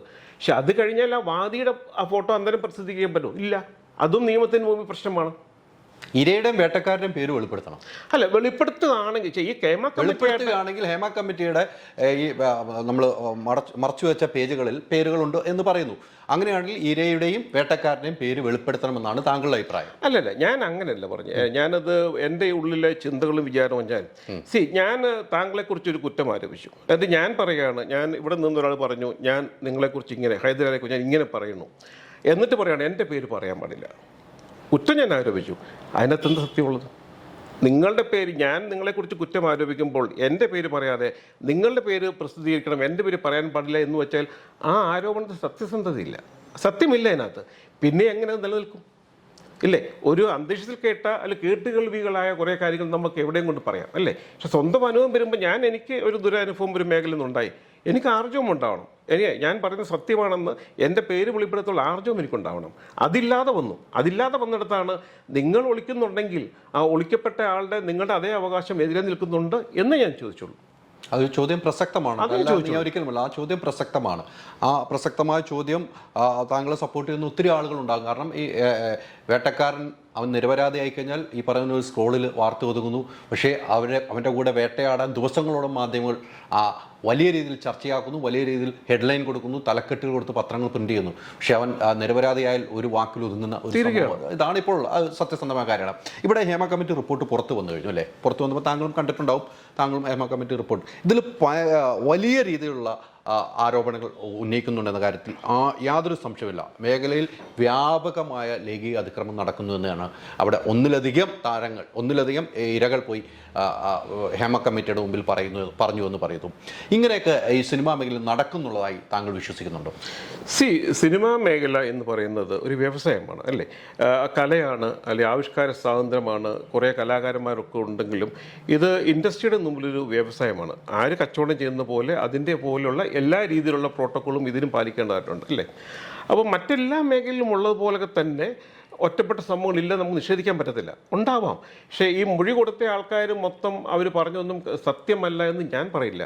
കാരണം ഞാൻ എന്താണ് എൻ്റെ ഭാഗത്തു നിന്നുള്ള ഒരു അഭിപ്രായം എന്ന് പറഞ്ഞു കഴിഞ്ഞാൽ, നിങ്ങൾ ഒരാളെക്കുറിച്ച് പറഞ്ഞു കഴിഞ്ഞാൽ നിങ്ങളുടെ പേര് പറയാനുള്ള ആർജവം നിങ്ങൾക്കുണ്ടാവണം. സത്യത്തിൽ നിന്ന് മൂടി വെക്കുന്നത് സത്യമാണെങ്കിൽ, അല്ലേ? അതേ ഉള്ളൂ. അതിനകത്ത് ഇങ്ങനെ ഒറ്റപ്പെട്ട സംഭവം ഉണ്ടായിട്ടുണ്ട്, അതൊക്കെ നമുക്ക് നിഷേധിക്കാൻ പറ്റത്തില്ല. തീർച്ചയാണ് അത് ഒറ്റപ്പെട്ട സംഭവങ്ങളുള്ള കാര്യത്തിൽ എല്ലാ മേഖലയിലും ഉള്ളത് തന്നെയാണ് ഈ മേഖലയിലുള്ളത്. സിനിമാ മേഖലയാകുമ്പോൾ ഒന്നും കൂടി സെലിബ്രേറ്റ് ചെയ്യപ്പെടുന്നു. ഇതാണ് അതിനകത്ത് ഉള്ളടക്കം എന്ന് എനിക്ക് തോന്നുന്നു. അല്ല, അതിനകത്തെ ഇപ്പം സിനിമാ മേഖലയുമായി ബന്ധപ്പെട്ടത് പൊതുജനത്തിന് ഒരു പരിധിവരെ ദൂരെ നിന്ന് ഷൂട്ടിംഗ് കാണുക എന്നത് മാത്രമേ ഉള്ളൂ, അല്ലേ? ഇപ്പോൾ ഒരു പരിധിവരെ എനിക്ക് തോന്നുന്നു സോഷ്യൽ മീഡിയ ഇത്രയധികം വിപുലമായി ആക്റ്റീവായതിനു ശേഷം അല്ലെങ്കിൽ ദൃശ്യമാധ്യമങ്ങൾ വന്നതിന് ശേഷമാണ് നമുക്ക് താരങ്ങളുടെ വിവരങ്ങൾ അറിയാനും, അല്ലെ അവരുടെ കുടുംബജീവിതത്തെ കുറെ അറിയാനും. അതിനൊക്കെ ഞാനും എൻ്റെ ചെറുപ്പകാലങ്ങളിൽ വളരെയധികം ആരാധനയുള്ള ആളാണ്. ഞാൻ നസീർ സാറിനെയും ലാലേട്ടനൊക്കെ ചെറുപ്പകാലങ്ങൾ അതൊക്കെ ദൂരം നിന്ന് മാറി നമ്മൾ കണ്ടാരാ, അല്ലേ? ഇപ്പം നമ്മൾ കുറച്ചുകൂടെ മാറിയപ്പോൾ ദൃശ്യമാധ്യമങ്ങളും അല്ലെങ്കിൽ സോഷ്യൽ മീഡിയക്ക് ഇത്രയധികം പ്രചാരമായപ്പോഴത്തേന് നമുക്ക് അവരെയൊക്കെ അടുത്ത് നമ്മുടെ ആരൊക്കെ ആണെന്നൊരു തോന്നലിലേക്ക് വന്നു, അല്ലേ? അവരൊക്കെ സാധാരണ മനുഷ്യരാണെന്നും സാധാരണ മനുഷ്യർക്കുള്ള വികാരങ്ങളൊക്കെ അവർക്കുണ്ട്, അല്ലേ? അവർ നമ്മളെപ്പോലെ തന്നെ ഒരു മനുഷ്യരാണ്. നേരത്തെ അതല്ല, അഭ്രപാളികളുടെ താരങ്ങളായത് അവരല്ല, അല്ലേ? ഇപ്പോൾ സാധാരണക്കാരിൽ നമ്മുടെ കൂടെ ഒരാൾ എന്ന രീതിയിലേക്ക് എനിക്ക് തോന്നുന്നു അത് പൊതുജനങ്ങൾക്കിടയിലേക്ക് ഒരു മാറ്റം വന്നിട്ടുണ്ടെന്ന് തോന്നുന്നു ഈ സിനിമയുമായി ബന്ധപ്പെട്ട ആൾക്കാരെക്കുറിച്ച്. ഈ പവർ ടീം ഉണ്ടെന്നാണ് പറഞ്ഞല്ലേ? അത് ഹേമ കമ്മിറ്റിയിൽ വലിയൊരു റിപ്പോർട്ടിൽ 15 പേരടങ്ങുന്ന ഒരു പവർ ഈ സിനിമയെ നിയന്ത്രിക്കുന്നു, എല്ലാ കാര്യത്തിനും കൂട്ടി നിൽക്കുന്നു. അങ്ങനെ ഒരു പവർ ടീം ഉള്ളതായിട്ട് താങ്കൾക്ക് തോന്നിയോ? ഇപ്പോൾ ഹേമ കമ്മിറ്റി റിപ്പോർട്ടൊക്കെ പുറത്ത് വന്നപ്പോൾ അങ്ങനെ ഒരു ടീം ഉള്ളതായിട്ട്, സിനിമയെ നിയന്ത്രിക്കുന്നവരുള്ളതായിട്ട് തോന്നുന്നു? കമ്മിറ്റി റിപ്പോർട്ട് പുറത്ത് വരുന്നതിന് മുമ്പ് തന്നെ എനിക്ക് തോന്നുന്നു മലയാള സിനിമയിലെ ഒരു ഇപ്പം സജീവമല്ലാത്ത ഒരു സിനിമയെ ബന്ധപ്പെട്ട ഒരാൾ, അദ്ദേഹത്തിന് സ്വന്തമായ ചാനലുണ്ട്. അദ്ദേഹം മറ്റൊരു പ്രമുഖ ചാനലുമായിട്ട് അസോസിയേറ്റ് ചെയ്ത് കുറേ വാർത്തകൾ പലയിടത്തും പോയി സഞ്ചരിച്ച് പ്രകടിപ്പിക്കുന്ന ഒരാളാണ്. അദ്ദേഹം ഈ റിപ്പോർട്ട് പുറത്തു വരുന്നതിന് മുമ്പ് ഇങ്ങനെ സിനിമാ മേഖലയിൽ 15 പേര് ഉള്ള ഒരു പവർ ടീമുണ്ട് എന്ന് അദ്ദേഹം പറയുന്നത് ഈ റിപ്പോർട്ട് പുറത്തു വരുന്നതിന് മുമ്പ് തന്നെ, എനിക്കൊന്ന് 2 വർഷം മുമ്പ് മുതലേ അദ്ദേഹം പറയുന്നു. പക്ഷേ ഈ അടുത്ത സമയങ്ങളിൽ ഈ റിപ്പോർട്ട് പുറത്തു വരുന്നതിന് 1-2 ആഴ്ച മുമ്പ് ഞാനീ കാണുന്നുണ്ട്. അദ്ദേഹം എങ്ങനെ അറിഞ്ഞു ഈ ഹേമ കമ്മിറ്റി റിപ്പോർട്ടിനകത്ത് 15 പേരടങ്ങുന്ന പവർ ടീമാണ്? അദ്ദേഹം എങ്ങനെ അറിഞ്ഞു? ഒന്നുകിൽ അദ്ദേഹം ആ റിപ്പോർട്ട് ചോർത്തിയിട്ടുണ്ടാവണം, ഇല്ലെങ്കിൽ അദ്ദേഹം കൊടുത്ത മൊഴിയാണ് സിനിമാ മേഖലയിൽ 15 പേരടങ്ങുന്ന കോർ കമ്മിറ്റി ഉണ്ടെന്ന് അദ്ദേഹം കൊടുത്ത മൊഴി അയക്കണം. ഇല്ലെങ്കിൽ അദ്ദേഹം സിനിമാ മേഖലയിൽ ഉള്ളതല്ലേ, ഉള്ളതാണ്. അദ്ദേഹം മൊഴി കൊടുക്കാൻ പോയിട്ടുണ്ടോ? അല്ല, അതെനിക്കറിയില്ല. ഞാൻ പറഞ്ഞത് അതിന്റെ സത്യാവസ്ഥ നിങ്ങൾ കണ്ടെത്തണം, നിങ്ങൾ മാധ്യമം നിങ്ങൾ കണ്ടെത്തണം. അദ്ദേഹം എങ്ങനെ അറിഞ്ഞു ഒരു 3 ആഴ്ച മുമ്പ് അല്ലെങ്കിൽ 2 കൊല്ലം മുമ്പ് ഈ 15 പേരടങ്ങുന്ന കോർ കമ്മിറ്റിയാണ് ഇത് ഈ സിനിമ? അദ്ദേഹം എങ്ങനെ അറിഞ്ഞു? പിന്നെ ഈ 15 പേരടങ്ങുന്ന കോർ കമ്മിറ്റി ഉണ്ട് എന്ന് ഹേമ കമ്മിറ്റി മൊഴിയെടുത്ത ആരാ? നടിമാരാണോ അതോ ഈ സിനിമയുമായി ബന്ധപ്പെട്ട ആണുങ്ങളാണോ? ഇദ്ദേഹം എങ്ങനെ അറിഞ്ഞു? ഇദ്ദേഹം ഇപ്പം ഇന്നത്തെ ചർച്ചയിലും നാളത്തെ ചർച്ചയിലും ഇന്നലത്തെ എല്ലാം ഞാൻ കണ്ട ന്യൂസിലെല്ലാം ഈ 15 പേരടങ്ങുന്ന കോർ കമ്മിറ്റി ആ ഒറ്റയാളുടെ മൊഴിയാണ് ഈ ഹേമ കമ്മിറ്റിയുടെ മൊഴിയായിട്ട് പുറത്തു വന്നത്. അദ്ദേഹത്തെ ബന്ധപ്പെട്ട് നിൽക്കുന്ന സിനിമയുമായി ബന്ധപ്പെട്ട വളരെ പ്രശസ്തനായ ഒരാൾ, അദ്ദേഹം ഇന്ന് മുഖ്യധാര സിനിമയിൽ ഞാൻ വിശ്വസിക്കുന്നു കുറേ കാലങ്ങളായിട്ട് സിനിമയിൽ മാറി നിന്ന് അദ്ദേഹം ഇത് ഈ 2 പേരുടെ മൊഴിയാണ് ഞാൻ കേട്ടത്. അദ്ദേഹം ഇപ്പോൾ വർക്ക് ചെയ്യുന്ന മേഖല അദ്ദേഹം സിനിമയിൽ തന്നെയാണ്. അല്ല, ചാനൽ ഉണ്ട്, അല്ല അത് നമുക്കതിന് അറിയാവുന്ന കാര്യം. താങ്കൾ പറഞ്ഞ ചാനൽ അല്ല, ഏതൊക്കെ ചാനൽ കാണുന്നുണ്ട്, ചർച്ചയ്ക്കും വരുന്നുണ്ട്. അദ്ദേഹം എനിക്ക് തോന്നുന്നു ഒരു ചാനലുമായി ബന്ധപ്പെട്ട് വിദേശങ്ങളിൽ കുറേ കാര്യങ്ങളും ഒക്കെ യുദ്ധം കവർ ചെയ്യാനൊക്കെ പോകുന്ന ഒരാളാണെന്ന് എനിക്ക് തോന്നുന്നു. അപ്പോൾ അദ്ദേഹം എങ്ങനെ ഈ കാര്യം പറഞ്ഞു? അദ്ദേഹത്തിൻ്റെ വളരെ അടുത്ത അസോസിയേറ്റ് ആയിട്ടുള്ള മറ്റൊരാളും അവർ 2 പേരാണ് ഈ 15 പേര് യൂട്യൂബ് ചാനലൊക്കെ ഉണ്ടല്ലേ? ഉണ്ട്. അദ്ദേഹം ഇവരാണ് പറയുന്നത് അല്ലേ? ഈ 2 പേരല്ലാതെ ഇപ്പം WCC പറഞ്ഞു, ഈ ഞങ്ങൾ WCC അംഗങ്ങൾ പറഞ്ഞു 15 പേരെന്ന കോർ കമ്മിറ്റിയാണ് ഇത്. ഇല്ലല്ലോ, എനിക്ക് തോന്നുന്നില്ല. അപ്പോൾ ഇദ്ദേഹം എന്തുകൊണ്ടാണ് ഞാൻ ഈ കാര്യം പറയാൻ കാരണം, ഇദ്ദേഹം 2 കൊല്ലം മുമ്പ് മുതലേ പറയുന്നുണ്ട് ഈ കാരണം പൊതുസമൂഹത്തിനോട്, അല്ലെങ്കിൽ ഈ റിപ്പോർട്ട് പുറത്തു വരുന്നതിന് 2-3 ആഴ്ച മുമ്പേ അദ്ദേഹം പറയുന്നുണ്ട് ഈ 15 പേരെന്ന കോർ കമ്മിറ്റിയാണ്. അതാണ് അല്ലേ? അതാണ് ഇപ്പം എനിക്ക് തോന്നുന്ന സമൂഹ മാധ്യമങ്ങളിലും ദൃശ്യമാധ്യമങ്ങളിലും പൊതുസമൂഹത്തിന് മുമ്പിൽ ഇട്ടുകൊടുത്തതാണ് ഈ 15 പേരെന്ന ഒരു കോർ കമ്മിറ്റിയാണ് മലയാള സിനിമ കൺട്രോൾ ചെയ്യുന്നുള്ളത്. ഇപ്പം ഞാൻ വേറൊരു കാര്യം പറയാം. ഇപ്പോൾ ഇപ്പം നമ്മളിപ്പോൾ കാണുന്ന സിനിമകളെല്ലാം പുതുതലമുറയുടെ ആൾക്കാരാണല്ലേ? അപ്പോൾ ഒത്തിരി പേര് പുതിയ ആൾക്കാർ വരും അല്ലേ? അതിനകത്ത് ഇപ്പം ഞാൻ കഴിഞ്ഞ ദിവസം പറഞ്ഞു ആവേശം സിനിമ, അതിനകത്ത് ഒരു പക്ഷേ ഫഹദും അതിനോട് ചുറ്റിപ്പറ്റി 1-2 പേരേ ഉള്ളൂ അറിയപ്പെടുന്ന ആൾക്കാർ, ബാക്കിയൊക്കെ പുതിയ ആൾക്കാരാണ് അല്ലേ? ഇപ്പം ഞാനോ നിങ്ങളോ ഒരു സിനിമ നിർമ്മിക്കാൻ വേണ്ടി പോകുമ്പം നമ്മൾ പ്രൊഡ്യൂസർ അസോസിയേഷനിൽ പോയിട്ട് പേര് രജിസ്റ്റർ ചെയ്യണം, ബാനർ രജിസ്റ്റർ ചെയ്തിട്ട് നമ്മുടെ സിനിമയുടെ പേര് രജിസ്റ്റർ ചെയ്യണം. അപ്പോൾ ഈ സിനിമ അസോസിയേഷൻ നേരെ 15 പേർക്കെന്ന കോർ കമ്മിറ്റിക്ക് അയച്ചു കൊടുക്കുമോ, ഇതിങ്ങനെ സിനിമ വന്നിട്ടുണ്ട് നിങ്ങളുടെ അപ്രൂവൽ വേണമെന്ന്? അങ്ങനെ ആരും പറഞ്ഞിട്ടുണ്ടോ? ഇല്ലെങ്കിൽ നമ്മൾ ഇപ്പം നടിമാരെ വേണം, അല്ലെങ്കിൽ നടി വേണം, നടൻ വേണം, സംവിധായകൻ വേണം, ഇങ്ങനെ കുറേ ആൾക്കാർ വേണം സിനിമയെ ബന്ധപ്പെട്ടിട്ട്.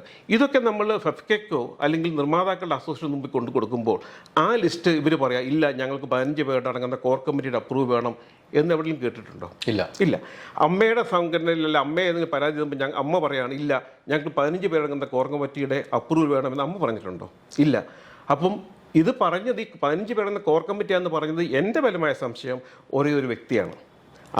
ഒന്നിൽ അദ്ദേഹം ഹേമ കമ്മിറ്റി കൊടുത്ത മൊഴിയാണത്, ഈ 15 അദ്ദേഹത്തിന് മൊഴിയാണ്, അല്ലെങ്കിൽ അദ്ദേഹം നിർദ്ദേശിച്ച് പറഞ്ഞ ഏതോ ഒരാളുടെ മൊഴിയാണ്, അല്ലെങ്കിൽ ആ മൊഴി കൊടുത്ത ആരോ ഒരാൾ ഇദ്ദേഹത്തിന് പറഞ്ഞു കൊടുത്ത കാര്യമാണ് ഈ 15 പേരടങ്ങുന്ന ഈ കോർ കമ്മിറ്റി എന്ന്.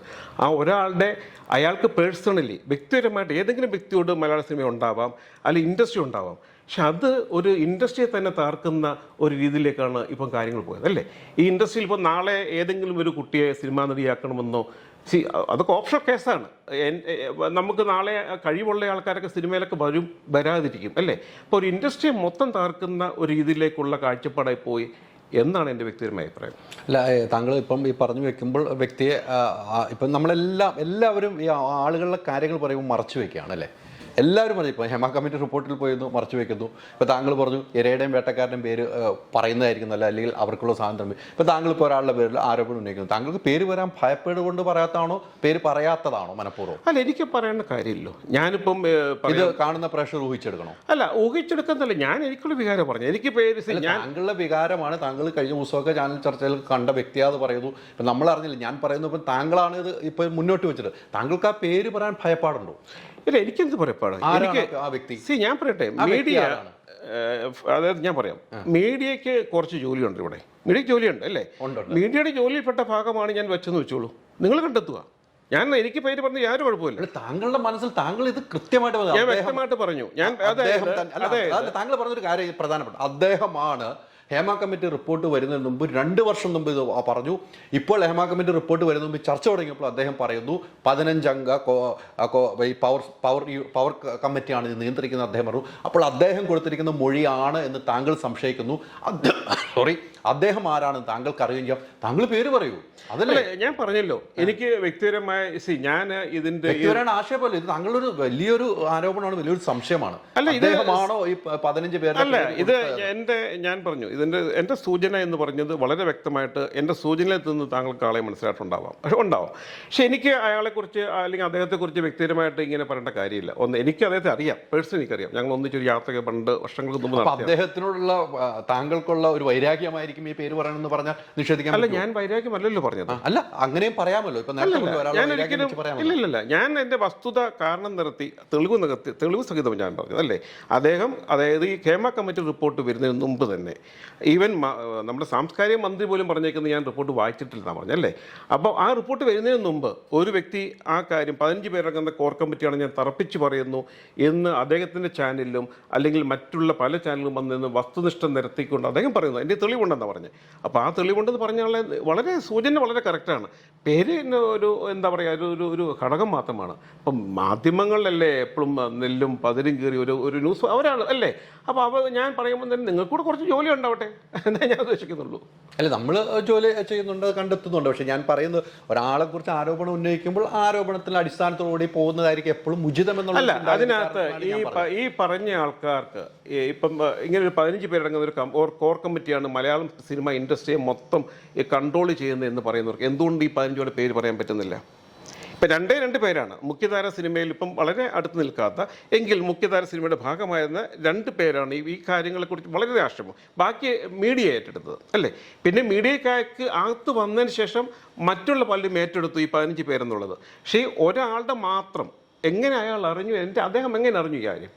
എങ്ങനെയാണ് 15 പേരടങ്ങുന്ന കോർ കമ്മിറ്റിയാണ് ഈ സിനിമാ മേഖല നിയന്ത്രിക്കുന്നത് എന്ന് ഹേമ കമ്മിറ്റി റിപ്പോർട്ടിനകത്തുണ്ടെന്നുള്ളത് അദ്ദേഹം ഈ റിപ്പോർട്ട് പുറത്ത് വരുന്നതിന് മുമ്പ് നമ്മൾ തന്നെ കണ്ടല്ലോ. റിപ്പോർട്ട് വരുമ്പം അല്ല ഏഷ്യാനെറ്റിൻ്റെ റിപ്പോർട്ടർ ചാനലിൻ്റെ തിരുവനന്തപുരത്തെ റിപ്പോർട്ട് ഓടുകയാണ് അല്ലേ. നമ്മളെന്തോ ഞാൻ ചെയ്ത എന്താണ് മീഡിയ നടക്കുന്നത് അല്ലേ. ഒരു ബ്രേക്കിംഗ് ന്യൂസും വേറെ സുപ്രീം കോടതി വക്കീൽ അവിടുന്ന് വരുന്നു, എന്നെയും എൻ്റെ വക്കീലിനെയും ചേംബറിലേക്ക്, ഞങ്ങൾ പോലും അറിയാത്ത കാര്യങ്ങളാണ് ഇതെല്ലാം വരുന്നത് അല്ലേ. അപ്പോൾ അത്രയുമൊക്കെ തീക്ഷ്ണത വരുമ്പോൾ അത്രയുമൊക്കെ വളരെ സുരക്ഷിതമായി എവിടെയൊക്കെ ഒളിച്ചു വെപ്പിച്ചു അല്ലെങ്കിൽ ഒളിച്ചിരുന്നു എന്ന് പറയുന്ന റിപ്പോർട്ടിൻ്റെ അകത്തിരുന്ന പ്രധാനപ്പെട്ട കണ്ടന്റ് ഒരു വ്യക്തി എങ്ങനെ അറിഞ്ഞു? അതാണ് എൻ്റെ ചോദ്യം.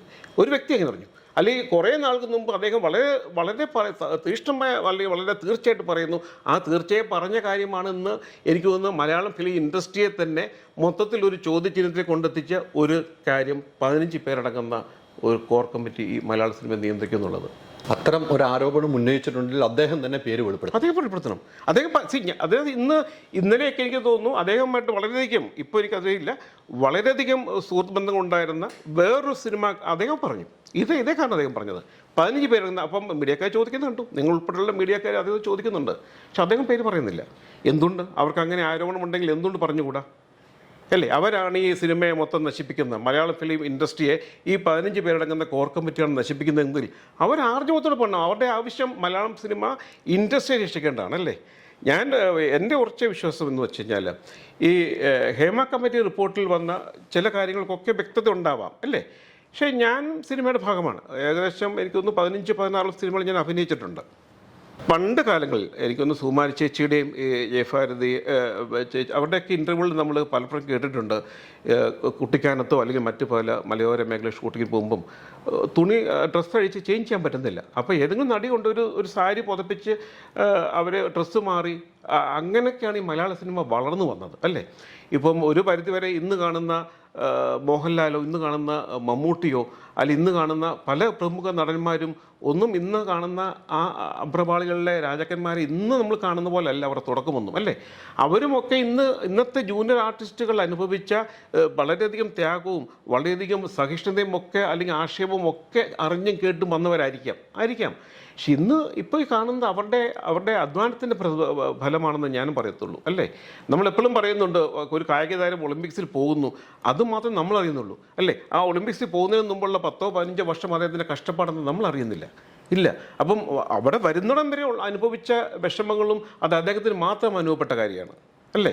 അപ്പോൾ അതും അവർക്ക് വരുന്ന അവരുടെ റൈറ്റ്സ് ഉണ്ടെന്ന് ഞാനിപ്പം പറയുന്നു. സിനിമയുടെ മുഖ്യധാരയിൽ നിൽക്കുന്ന ആൾക്കാർ അവരുടെ പേരുകൾ കൊണ്ടാണ് ചില സിനിമകൾ തന്നെ ചിലപ്പോൾ സാറ്റലൈറ്റിലേക്ക് പോകുന്നത്, അവരുള്ളതുകൊണ്ടാണ് അല്ലേ. അതിൻ്റെ പ്രതിഫലം നിർമ്മാതാവിന് കിട്ടുന്നതും അവരുടെ പേര് വെച്ചിട്ടാണ്. അപ്പോൾ ആ പേര് ഉപയോഗിക്കുമ്പോൾ അവർക്ക് കിട്ടേണ്ട പ്രതിഫലം അവരുടെ റൈറ്റ്സ് ആണെന്ന് ഞാൻ പറയത്തുള്ളൂ അല്ലേ. അവർ റൈറ്റ്സാണ്, അവർ അധികാരം, അവരുടെ അവകാശമാണത്. അപ്പം ഇപ്പം പലപ്പോഴും പറയാറുണ്ട് കാരവനകത്ത് കയറി നടിമാരുടെ, അതൊന്നും നമുക്കറിയുന്ന കാര്യമില്ല. ഇപ്പം വേറൊരു നടി കഴിഞ്ഞ ദിവസം പറയുന്നു ഈ പുരുഷന്മാരുടെ കാരവനകത്തൊക്കെ ഇവരെങ്ങനെ അറിഞ്ഞു പുരുഷന്മാരുടെ കാരവനകത്ത് മദ്യപാനം എന്നുള്ളത് എങ്ങനെ അറിഞ്ഞു? ഇത് ചുമ്മാ നമ്മൾ കാണുന്ന കുറേ കേൾക്കുന്ന കഥകളൊക്കെ പറയുകയാണ്. പക്ഷേ മലയാള സിനിമ ഈ റിപ്പോർട്ട് വന്നുകൊണ്ട് ഞാൻ റിപ്പോർട്ടിനെ ഒരിക്കലും ഞാൻ നിരാകരിക്കുന്നില്ല. റിപ്പോർട്ട് വന്നത് നല്ലതാണ്. പക്ഷേ എൻ്റെ വ്യക്തിപരമായ അഭിപ്രായം എന്ന് പറഞ്ഞു കഴിഞ്ഞാൽ ഇതിനകത്ത് വേണ്ട കാര്യങ്ങൾ, ഇതിൻ്റെ കണ്ടെത്തലുകൾ നടപ്പാക്കുക എന്നുള്ളതാണ്. സിനിമ ഇൻഡസ്ട്രിക്കകത്ത് വന്ന കണ്ടെത്തലുകളെ അല്ലെങ്കിൽ ഇതുമായിട്ട് വന്ന പോരായ്മകളെ കണ്ടെത്തി അത് കർക്കശമായിട്ട് ഓരോ വ്യക്തികളും അത് പാലിക്കണം. അതിൻ്റെ ഗവൺമെൻറ്റും അതിനോടനുബന്ധിച്ച് തന്നെ പ്രവർത്തിക്കണമെന്നാണ് എൻ്റെ അഭിപ്രായം. അന്ന് റിപ്പോർട്ട് കൊടുക്കുമ്പോൾ തന്നെ കഴിഞ്ഞ ദിവസം അന്നത്തെ സാംസ്കാരിക വകുപ്പ് മന്ത്രിയായിരുന്ന AK ബാലൻ ഒരു കാര്യം കഴിഞ്ഞ ദിവസം പറഞ്ഞു. മൊഴി കൊടുത്ത അംഗങ്ങൾ തന്നെ ഇത് പുറത്തുവിടലെന്ന് അന്ന് ആവശ്യപ്പെട്ടിരുന്നു. അന്ന് കഴിഞ്ഞ ദിവസമാണ് ബാലൻ പറയുന്നത്, AK ബാലൻ പറഞ്ഞത്. പിന്നെ എന്തിനാണ് ഇവർ മൊഴി എടുക്കാൻ പോയത്? അതിനകത്ത് ഞാൻ നേരത്തെ ഒരു കാര്യം പറഞ്ഞു വെച്ചാൽ ഇപ്പം മലയാളം ഫിലിം ഇൻഡസ്ട്രി ഇപ്പം അമ്മയെ തന്നെ എനിക്ക് തോന്നുന്നു ഏകദേശം 1000-ഓളം അംഗങ്ങളുണ്ടല്ലേ. അമ്മയിലുള്ളത് 506 അംഗങ്ങളുണ്ട്. ഇപ്പം സിനിമാ നിർമ്മാതാക്കളുടെ അല്ലെങ്കിൽ ഫെഫ്ക അങ്ങനെ വളരെ വിശാലമായ ഒരു മേഖലയാണ് ഫിലിം ഇൻഡസ്ട്രി. അപ്പോൾ ഹേമ കമ്മിറ്റിക്ക് അത് റിപ്പോർട്ട് കൊടുത്തു എന്ന് പറയുന്നത് 66 പേരെ ആണ് റിപ്പോർട്ട് കൊടുത്തെന്ന് പറയുന്നത് അല്ലേ. അപ്പം നമ്മൾ ഒക്കെ കണ്ണ് കാണാൻ വയ്യാത്ത ആൾക്കാർ ആനയെ കാണുമ്പോൾ ഉള്ള കഥ നമ്മൾ ചെറുപ്പകാലം നമ്മൾ പഠിക്കും പോലെ കേട്ട അല്ലേ. അപ്പം ഓരോ അവയവങ്ങൾ തൊടുമ്പോൾ അതാണ് ആന അല്ലേ എന്ന് പറഞ്ഞതുപോലെ ആയിട്ടുള്ള ഒരു വിശേഷണമാണ് ഈ 66 പേരെ കൊണ്ട് മലയാള ഫിലിം ഇൻഡസ്ട്രിയെ മൊത്തത്തിൽ ചിത്രീകരിക്കപ്പെട്ടത്. അവർ മാത്രമായിരുന്നില്ല. ഹേമ കമ്മിറ്റി ചെയ്യേണ്ടിരുന്ന വേറൊരു കാര്യം കുറച്ചുകൂടെ വിശാലമായിട്ടുള്ള അന്വേഷണത്തിൽ പോകണമായിരുന്നു. ഈ 66 പേർക്ക് ഇവരെ എനിക്ക് തോന്നുന്നു ഈ 15ഓളം പേരുള്ള ഒരു ഹോർ കമ്മിറ്റിയാണ് ഈ മലയാളം ഫിലിം ഇൻഡസ്ട്രിയെ നിയന്ത്രിക്കുന്നത് എന്ന് പറഞ്ഞത് വന്നപ്പോൾ കമ്മിറ്റിക്ക് അതിൻ്റെ ഉത്തരവാദിത്വം ഉണ്ടായിരുന്നു അത് കണ്ടെത്താനുള്ളത്. അല്ലെങ്കിൽ വെറുതെ പാടില്ല അല്ലേ എന്ന് പറഞ്ഞ് ഈ 66 പേര് കൊടുത്ത മൊഴിയിൽ അതിൻ്റെ സത്യാവസ്ഥ മനസ്സിലാക്കാനുള്ള ബാധ്യത ഹേമ കമ്മിറ്റിക്ക് ഉണ്ടായിരുന്നു. ഇനി സർക്കാർ ഏറ്റെടുക്കണ്ടേ? അല്ല, ഹേമ കമ്മിറ്റി റിപ്പോർട്ട് കൊടുത്തു. ഇപ്പോൾ താങ്കൾ പറഞ്ഞത് 15 പേര് നിയന്ത്രിക്കുന്ന ഒരു കമ്മിറ്റിയാണ്, പവർ കമ്മിറ്റിയാണ് ഇവിടെ ഉള്ളത് എന്ന് ആരോപണം ഉന്നയിച്ചിട്ടുണ്ട്. അത് ഹേമ കമ്മിറ്റി അന്ന് തന്നെ കണ്ടെത്തണം. പക്ഷേ സർക്കാരിലേക്ക് ഹേമ കമ്മിറ്റി കൈമാറി. ഇനി അത് കണ്ടുപിടിക്കാനുള്ള ഒരു ബാധ്യത സർക്കാരിനില്ലേ? അല്ല ഞാൻ അതുകൊണ്ടാണ് ഞാൻ ഇപ്പം പറയുന്നത് ഇതിനകത്തുള്ള കാര്യങ്ങൾ വെച്ചാൽ ഇതൊരു ഇൻഡസ്ട്രിയാണ്. അപ്പം നിങ്ങൾക്കറിയാം ആ ഇൻഡസ്ട്രിക്കകത്ത് മുഖ്യധാര നിൽക്കുന്ന കൂടാതെ അതിനകത്ത് പ്രൊഡക്ഷൻ ക്രൂസ് എന്ന് പറയുന്ന കുറേ ആൾക്കാർ വർക്ക് ചെയ്യുന്നുണ്ടല്ലേ. അവരൊക്കെ ഇതേ മുഖ്യധാരയിലേക്ക് സിനിമയുടെ മുഖ്യധാരയിലേക്ക് വരണമെന്ന് ആഗ്രഹം കൊണ്ടാണ് അവർ ക്യാമറയുടെ പെട്ടിയും തൂക്കിയിട്ടും ലൈറ്റും എടുത്ത് നടക്കുന്നതും നമുക്കൊക്കെ അവിടെ ചെല്ലുമ്പോൾ ആഹാരം തിന്നു നോക്കല്ലേ. അവരൊന്നും അതല്ല അവരുടെ ആഗ്രഹം. അവർക്കൊരു ഡയറക്ടർ ആവണമെന്നോ അവർ ക്യാമറാമാൻ ആവണമെന്നോ അവർക്ക് തിരക്കഥാകൃത്താവണമെന്നോ അല്ല അവർക്കൊക്കെ ഒരു നടനോ നടിയോ ഒക്കെ ആയിത്തീരണമെന്ന് പറഞ്ഞിട്ടാണ് ഇവരെല്ലാം കഷ്ടപ്പെടുന്നത് അല്ലേ. അവരുടെ വികാരം മനസ്സിലാക്കാൻ നമുക്കൊന്നും കഴിയുന്നില്ല അല്ലേ. വളരെ തുച്ഛമായ പൈസക്കാണ് വല്ലതും വർക്ക് ചെയ്യുന്നത് അല്ലേ. ഞാൻ പലപ്പോഴും കണ്ടിട്ടുണ്ട് വെളുപ്പിന് 3-4 മണിക്ക് ഷൂട്ട് കഴിഞ്ഞിറങ്ങിയിട്ട് പിറ്റേ ദിവസം രാവിലെ 11 മണിക്ക് പിന്നെ ഇവർ വരികയാണ് അല്ലേ. നടനോ നടിയോ സംവിധായകനോ മറ്റ് മുഖ്യധാരം നിൽക്കുന്നവർ വരുന്നതെന്നും ഇവർ ലൊക്കേഷൻ എത്തുകയാണ് അല്ലേ. അപ്പോൾ ആ സമയങ്ങളിൽ ചില സമയങ്ങളിൽ രാവിലെ വിളിച്ച് ഒരു ആർട്ടിസ്റ്റ് വരാൻ പറഞ്ഞാൽ ഇവർ താമസിക്കുന്ന അക്കോമഡേഷൻ താമസസൗകര്യം എന്ന് പറയുന്നത് 10, 15, 20 കിലോമീറ്റർ അപ്പുറത്തായിരിക്കും. ഈ പ്രൊഡക്ഷനിൽ നിന്ന് ഒരാളുടെ ഡേറ്റ് വെച്ചിട്ട് അല്ലെങ്കിൽ ഇവർക്ക് 11 മണിക്ക് ഷൂട്ടിംഗ് ആണെങ്കിൽ അവരെ 11 മണിക്ക് കൊണ്ടുള്ള വണ്ടി സൗകര്യം ചിലപ്പം പറ്റില്ലായിരിക്കാം. അവരപ്പം 4 മണിക്കോ 5 മണിക്കോ വരുന്ന വണ്ടികൾ കൊണ്ടുവന്ന് ഇവിടെ ഇരുത്താൻ അത് അവരുടെ കടമയാണ് അല്ലേ. അത്രയും വളരെ വിശാലമായ ഒരു ഇൻഡസ്ട്രിക്കകത്ത് ചില കാര്യങ്ങൾക്കകത്ത് ഇങ്ങനെയൊക്കെ പിഴവുണ്ടാവാൻ സാധ്യതയുണ്ട്. അപ്പോൾ അവരെ ഒരു വണ്ടി പോയി ഒരാൾക്ക് 11 മണിക്കാണെങ്കിൽ ചിലപ്പം ഒരുപക്ഷെ പ്രമുഖരായ ആൾക്കാരാണെങ്കിൽ അവർ തീർച്ചയായിട്ടും അവരതിൻ്റെ ഭാഗമായതുകൊണ്ട് ചിലപ്പോൾ ജൂനിയർ ആർട്ടിസ്റ്റിൻ്റെ അടുത്ത് വരുമ്പോൾ തന്നെ അവർ രാവിലെ വരാൻ പറയാം. അപ്പോൾ ഇരുന്ന് കഴിഞ്ഞ് വൈകുന്നേരം വരുന്നു കഴിഞ്ഞാലും അത് സംവിധായകന് ചില ഭാഗങ്ങൾ എടുത്തുകൊണ്ടിരുന്ന സമയത്ത് മറ്റു മേഖലയിലേക്ക് ശ്രദ്ധിക്കപ്പെടാനിരിക്കാനുള്ള ചില അവസരങ്ങൾ ഉണ്ടായിട്ടുണ്ട്. പക്ഷെ അതൊക്കെ ഒരു പരിഹാരം അല്ലെങ്കിൽ ഒരു പരാതി എന്ന രീതിയിലേക്ക് വരുന്നതിനുപരി നമ്മളൊക്കെ കൂടിയാണ് ഇൻഡസ്ട്രി അല്ലേ. ആ ഒരു സിനിമയുടെ ലൊക്കേഷൻ നമ്മളൊക്കെ കൂടിയാണ്. നമ്മളെല്ലാം കൂടെ കൂടി എന്നാൽ സിനിമയെ വിജയിപ്പിച്ച് വരണം എന്ന ചിന്തയിലേക്ക് ആരും പോകുന്നില്ല എന്നാണ് എൻ്റെ തോന്നൽ. അല്ല, സർക്കാരിൻ്റെ ഒരു ഇടപെടൽ ശക്തമായി വേണ്ട സിനിമാ മേഖലയിൽ ഇനിയെങ്കിലും. ഞാൻ ആ ചോദ്യത്തിലേക്ക്, അതായത് സർക്കാരിൻ്റെ ഇടപെടൽ എന്ന് വെച്ചാൽ ഇത് വളരെ വിശാലമായ ഒരു ഇൻഡസ്ട്രിയാണ്. സർക്കാരിന് ഏറ്റവും അധികം നികുതി പണം കിട്ടുന്ന ഒരു മേഖലയും കൂടിയാണ് സിനിമാ മേഖല അല്ലേ. അപ്പോൾ ഇതിൻ്റെ കണ്ടെത്തലുകൾ എന്താണോ ഹേമ കമ്മിറ്റി നിർദ്ദേശിച്ച പരിഹാരമുണ്ട്. ആ പരിഹാരങ്ങൾ തീർച്ചയായിട്ടും അത് സർക്കാർ നടപ്പാക്കണമെന്നാണ് ഞാൻ പറയുന്നത്. അല്ല, അതിനകത്ത് കൊടുത്ത മൊഴികൾക്കുള്ള ആധികാരികത, ഇതിൻ്റെ ആധികാരികത പരിശോധിച്ച് കഴിഞ്ഞാൽ ചില ആൾക്കാർ മരിച്ചു പോയിട്ടുണ്ടാവാം. ഇല്ലെങ്കിൽ ചില ആൾക്കാർ ഇപ്പം തന്നെ ഭാഗ്യലക്ഷ്മിയും മറ്റു പല, അല്ലെങ്കിൽ രഞ്ജിനിയും, അല്ലെങ്കിൽ രഞ്ജിനി പറഞ്ഞു ഞാൻ കൊടുത്ത മൊഴിയാണോ വന്നത് എനിക്കറിയില്ല പറഞ്ഞിട്ടുണ്ടല്ലേ. അപ്പോൾ അതിന് ആധികാരികത ചോദ്യം ചെയ്തിട്ടുണ്ട്. രഞ്ജിയുടെ ഒരു ഹർജി കൊണ്ട് തന്നെ ഹേമ കമ്മിറ്റിക്കകത്തെ ആധികാരികത അവർ തന്നെ ചോദ്യം ചെയ്തിട്ടുണ്ട്. അങ്ങനെ ഇരിക്കുന്ന ഒരവസ്ഥയിൽ സർക്കാർ ഇനി ഇതിനുള്ള പരിഹാര മാർഗങ്ങളിലേക്ക് പോകണം. അല്ലാതെ ഈ കമ്മിറ്റിയുടെ അകത്ത് ഞാൻ ചായ കുടിച്ചില്ലേ, അല്ലെങ്കിൽ എനിക്ക് ഡ്രസ്സ് മാറിപ്പോയി, അതിൻ്റെയൊക്കെ പ്രസക്തിയേക്കാളും വലുത് അങ്ങനെയൊന്നും ഉണ്ടാവാതിരിക്കുന്ന ശ്രമങ്ങൾ, അതിനുള്ള ആർജവം ഉണ്ടാവണം എന്നാണ് എൻ്റെ. ഹേമ കമ്മിറ്റി മുന്നോട്ട് വെച്ച റിപ്പോർട്ടിൽ പല കാര്യങ്ങളും സർക്കാരിനോട് ചെയ്യണമെന്ന് ആവശ്യമാണ്. അത് സർക്കാർ ചെയ്യണം, അത് നടപ്പാക്കണം, അതാണ് നടപ്പാക്കണം. ഇനി അത് കിള്ളി ചികഞ്ഞു നോക്കണ്ട എന്നാണ് താങ്കളുടെ അഭിപ്രായം? അല്ല, അത് എനിക്ക് തോന്നുന്നില്ല പൊതുസമൂഹം ഇങ്ങനെയുള്ള കാര്യങ്ങൾക്ക്, കാരണം എനിക്ക് തോന്നുന്നില്ല ഇതിൻ്റെ പുറകിലാണ് പൊതുസമൂഹം എന്ന് എനിക്കറിയില്ല. എല്ലാവരും പറയുമ്പോൾ രാഷ്ട്രീയക്കാരോ ഇപ്പം സിനിമാക്കാരും ഈ മീഡിയ എല്ലാം പറയുന്നത് പൊതുസമൂഹത്തിന് വേണ്ടിയിട്ടാണ് പറയല്ലേ. എനിക്കപ്പോൾ ധാരാളം പൊതുസമൂഹം, നിങ്ങളും നമ്മളും ഉൾപ്പെടുന്ന ആൾക്കാരാണല്ലേ, അങ്ങനെയാണ് പൊതുസമൂഹം. അപ്പോൾ അതിലേക്ക് പോകാതെ അതിൻ്റെ പരിഹാര മാർഗങ്ങളിലേക്ക് പോകട്ടെ. നിയമവ്യവസ്ഥയെ എന്തൊക്കെ ഉപയോഗപ്പെടുത്തി, ഗവൺമെൻറ്റിൻ്റെ ചട്ടങ്ങളൊക്കെ ഉപയോഗപ്പെടുത്തിയിട്ട് ഇനിയും ഇങ്ങനെയൊക്കെ മുന്നോട്ട് പോകുമ്പം ഇങ്ങനെയുള്ള പ്രശ്നങ്ങൾ ഉണ്ടാവാതിരിക്കട്ടെ. സ്ത്രീയുടെ സുരക്ഷിതത്വം സംരക്ഷിക്കപ്പെടണം, അവരുടെ സമത്വം അംഗീകരിക്കപ്പെടണം, ഒപ്പം തന്നെ പുരുഷൻ്റെ അവകാശങ്ങളും സംരക്ഷിക്കപ്പെടണം എന്ന് തന്നെയാണ് ഞാൻ പറയുന്നത്. ഈ പറഞ്ഞതിൻ്റെ അടിസ്ഥാനത്തിൽ തന്നെ താങ്കൾ കുറച്ചു മുമ്പ് പറഞ്ഞു വെച്ചതിൽ നിന്ന് തുടങ്ങാം. ക്യാരവാനിനുള്ളിൽ മദ്യപാനമുണ്ട്, അല്ലെങ്കിൽ ലഹരി ഉപയോഗിക്കുന്നു എന്ന് ചില സ്ത്രീകൾ മൊഴി നൽകിയെന്ന് പറഞ്ഞു. അപ്പം സ്ത്രീകൾ എങ്ങനെ ഇത് കണ്ടു എന്നൊരു ചോദ്യം ചോദിച്ചു താങ്കൾ. അപ്പോൾ സ്ത്രീകളും അതിൻ്റെ ഭാഗവാക്കായി എന്നാണ് താങ്കൾ വിശ്വസിക്കുന്നത്? അല്ല, അങ്ങനെയല്ല. നമ്മളിപ്പം എനിക്കൊന്ന് ഹോട്ടൽ റൂം ബുക്ക് ചെയ്യുമ്പോഴും അല്ലെങ്കിൽ കാരവൻ ചെയ്യുമ്പോഴൊക്കെ പ്രത്യേക സ്ഥലങ്ങളിലാണ് ഇതെല്ലാം ചെയ്യുന്നതല്ലേ. അതിനകത്ത് നമുക്ക് കാരവനിൽ കയറുമ്പം ഒരു സെക്യൂരിറ്റി ഗാർഡ്, ഒരു ഇൻഡസ്ട്രി നിർത്തുന്ന ആളുണ്ട്. അപ്പോൾ അങ്ങനെ വരുമ്പോൾ എനിക്ക് തോന്നുന്നത് എന്തെങ്കിലുമൊക്കെ പറയണമല്ലോ എന്ന് തോന്നിയിട്ട് പറയുന്ന കുറേ മൊഴികളായിട്ട് എനിക്ക് തോന്നിയിട്ടുള്ളൂ. അപ്പം എന്തെങ്കിലും ഇതിനെ അനുകൂലിച്ചോ പ്രതികൂലിച്ചോ എന്തെങ്കിലും പറയണം എന്ന രീതിയിൽ പറഞ്ഞു എന്നേ അതേ എനിക്ക് അത് മനസ്സിലായിട്ടുള്ളൂ. അല്ല അതിൻ്റെ ആധികാരിക എന്താണെന്നോ, അല്ല അവരതിനകത്ത് ഭാഗപക്കമാണ് എന്നതിനേക്കാൾ ഉപരിയായിട്ട് എന്തെങ്കിലും കമൻറ്റ് പറയണം ഈ റിപ്പോർട്ടിനെ കുറിച്ച് എന്നേ എനിക്ക് തോന്നിയിട്ടുള്ളൂ. അതിനുവേണ്ടി വെറുതെ പോയി എനിക്ക് തോന്നുന്നത് അതായിരിക്കാം, വെറുതെ പോയി മൊഴി കൊടുത്തു, അതായിരിക്കാം. അല്ലാതെ നമുക്കെങ്ങനെ ഒരു മനസ്സിലാക്കാൻ പറ്റും ഇത്? ഈ WCCയുടെ പ്രവർത്തനം എങ്ങനെയാണ് കാണുന്നത്? അതായത് സംഘടനകൾ എല്ലാ മേഖലയിലും ഉണ്ടാകുന്നത് നന്നായിരിക്കും. കാരണം അവരുടെ പ്രവർത്തനം ഏകോപിപ്പിക്കാനും ആശയവിനിമയം നടത്താനും ഒക്കെ നന്നായിരിക്കും. പക്ഷേ ഒരു പരിധിവരെ വനിതകളുടെ ഒരു കൂട്ടായ്മ നല്ലത് എന്നാണ് എനിക്ക് തോന്നുന്നത്. പക്ഷേ ഞാൻ അതുമായിട്ട് വ്യക്തിപരമായി ബന്ധമില്ല. അവരുടെ പ്രവർത്തനം എന്താണെന്നോ അല്ലെങ്കിൽ അംഗങ്ങളെയൊന്നും എനിക്ക് വ്യക്തിയായിട്ട് അറിയുന്ന ആൾക്കാരൊന്നുമല്ല. അതുകൊണ്ട് തന്നെ ഇങ്ങനെ ഒരു ഹേമ കമ്മിറ്റി റിപ്പോർട്ടിലേക്ക് എത്തിക്കാനുള്ള അവരൊരു പരിശ്രമം ഉണ്ടായിരിക്കാം. അത് അവർ നല്ലതോ ചീത്തയോ അവരുടെ അനുഭവങ്ങൾ എന്ന് പറയുന്നത് എനിക്ക് തോന്നുന്നു ഒരു പരിധിവരെ നടി ആക്രമിക്കപ്പെട്ടതിന് ശേഷം അവർക്കൊരു സംഘടിത രൂപം ഉണ്ടായി അല്ലേ. സ്ത്രീകൾക്ക് അവരുടെ അഭിപ്രായങ്ങൾ പറയാനൊരു വേദി ഒക്കെ ഉണ്ടായത് തീർച്ചയായും നല്ലതായിരിക്കാം എന്നെനിക്ക് തോന്നുന്നത്. WCCയുടെ ഒരു അംഗം മൊഴി കൊടുത്തതായിട്ട് ഹേമ കമ്മിറ്റി റിപ്പോർട്ടിൽ പറയുന്നുണ്ട്. അതിൻ്റെ സ്ഥാപക അംഗമായിരുന്നു. ആ മൊഴിയിൽ പറയുന്ന WCCയുടെ അംഗം പറഞ്ഞിരിക്കുന്നത് സിനിമ മേലെ ഇങ്ങനെ ഒരു പ്രശ്നങ്ങളേ ഇല്ല, ഇങ്ങനെ ഒന്നും ഉണ്ടാകാറില്ല എന്ന് മൊഴി കൊടുത്തു. അത് വലിയ രീതിയിൽ ചർച്ച ചെയ്യപ്പെട്ടു. WCC നിലകൊണ്ട് സ്ത്രീകൾക്ക് വേണ്ടിയായിരുന്നു. അത് തുടക്കത്തിൽ ഉണ്ടായിരുന്ന ഒരു നടി പോയി മൊഴി നൽകുന്നു. അത് ഹേമ കമ്മിറ്റിയിൽ എടുത്തു പറയുന്നുണ്ട്. WCCയുടെ മുതിർന്ന അംഗമാണ്, ഇപ്പോൾ WCCയായിട്ട് ബന്ധമില്ല, അങ്ങനെ ഒരു മൊഴി നൽകിയിട്ടുണ്ട്. അതേക്കുറിച്ച് താങ്കളുടെ അഭിപ്രായം എന്താണ്? ഞാൻ പറഞ്ഞല്ലോ, എനിക്ക് തോന്നുന്നത് അവർക്ക് തോന്നിയൊരു പൊതുവായ വികാരം മറ്റെല്ലാ ഇൻഡസ്ട്രിയിലുള്ള പോലെ വിഷയങ്ങൾ ഉണ്ട്, അല്ലെങ്കിൽ ഇവിടെ മലയാള സിനിമയിലുള്ള ഈ ഒരു പ്രശ്നങ്ങൾ മാത്രം പർവ്വതീകരിക്കപ്പെടണം എന്നൊരു തോന്നൽ അവർക്കും തോന്നിയിട്ടുണ്ടാകത്തില്ല. പിന്നെ അവരെങ്ങനെ മൊഴി കൊടുത്തു എന്നോ അല്ലെങ്കിൽ WCCയുടെ എല്ലാവർക്കും അറിയുന്ന, പൊതുസമൂഹത്തിന് അറിയുന്ന നമ്മൾ പൊതുസമൂഹത്തിൻ്റെ ഭാഗമായി അറിയുന്ന ഒരു വിവരമേ എനിക്കുമുള്ളൂ.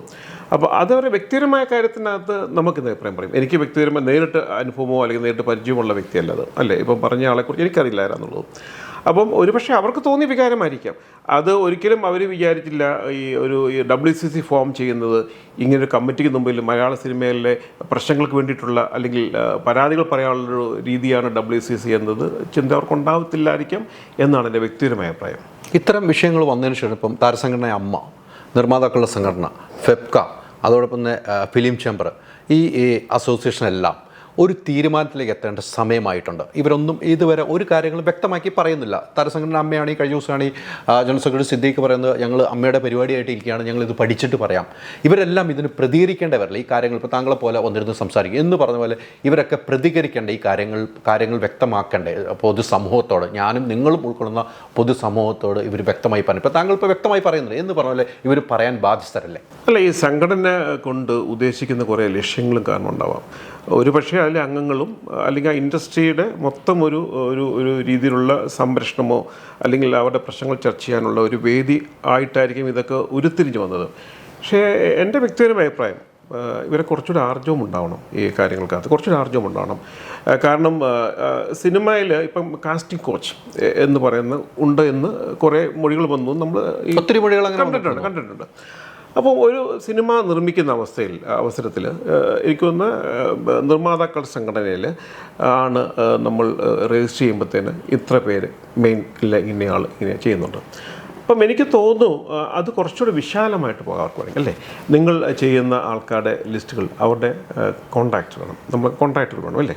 അത് ഒരുപക്ഷെ മുഖ്യധാരയിൽ നിൽക്കുന്ന ആൾക്കാരുടെ മാത്രമേ പറ്റത്തുള്ളായിരിക്കും. അന്ന് ചെയ്യുന്ന ഇന്ന് രാവിലെ ഉള്ളൊരു സീനിൽ ഇന്നയാളെ വേണമെങ്കിൽ അവർക്ക് ഒരു കോൺടാക്റ്റ് വെക്കാനുള്ള അസൗകര്യമുണ്ടാവാം.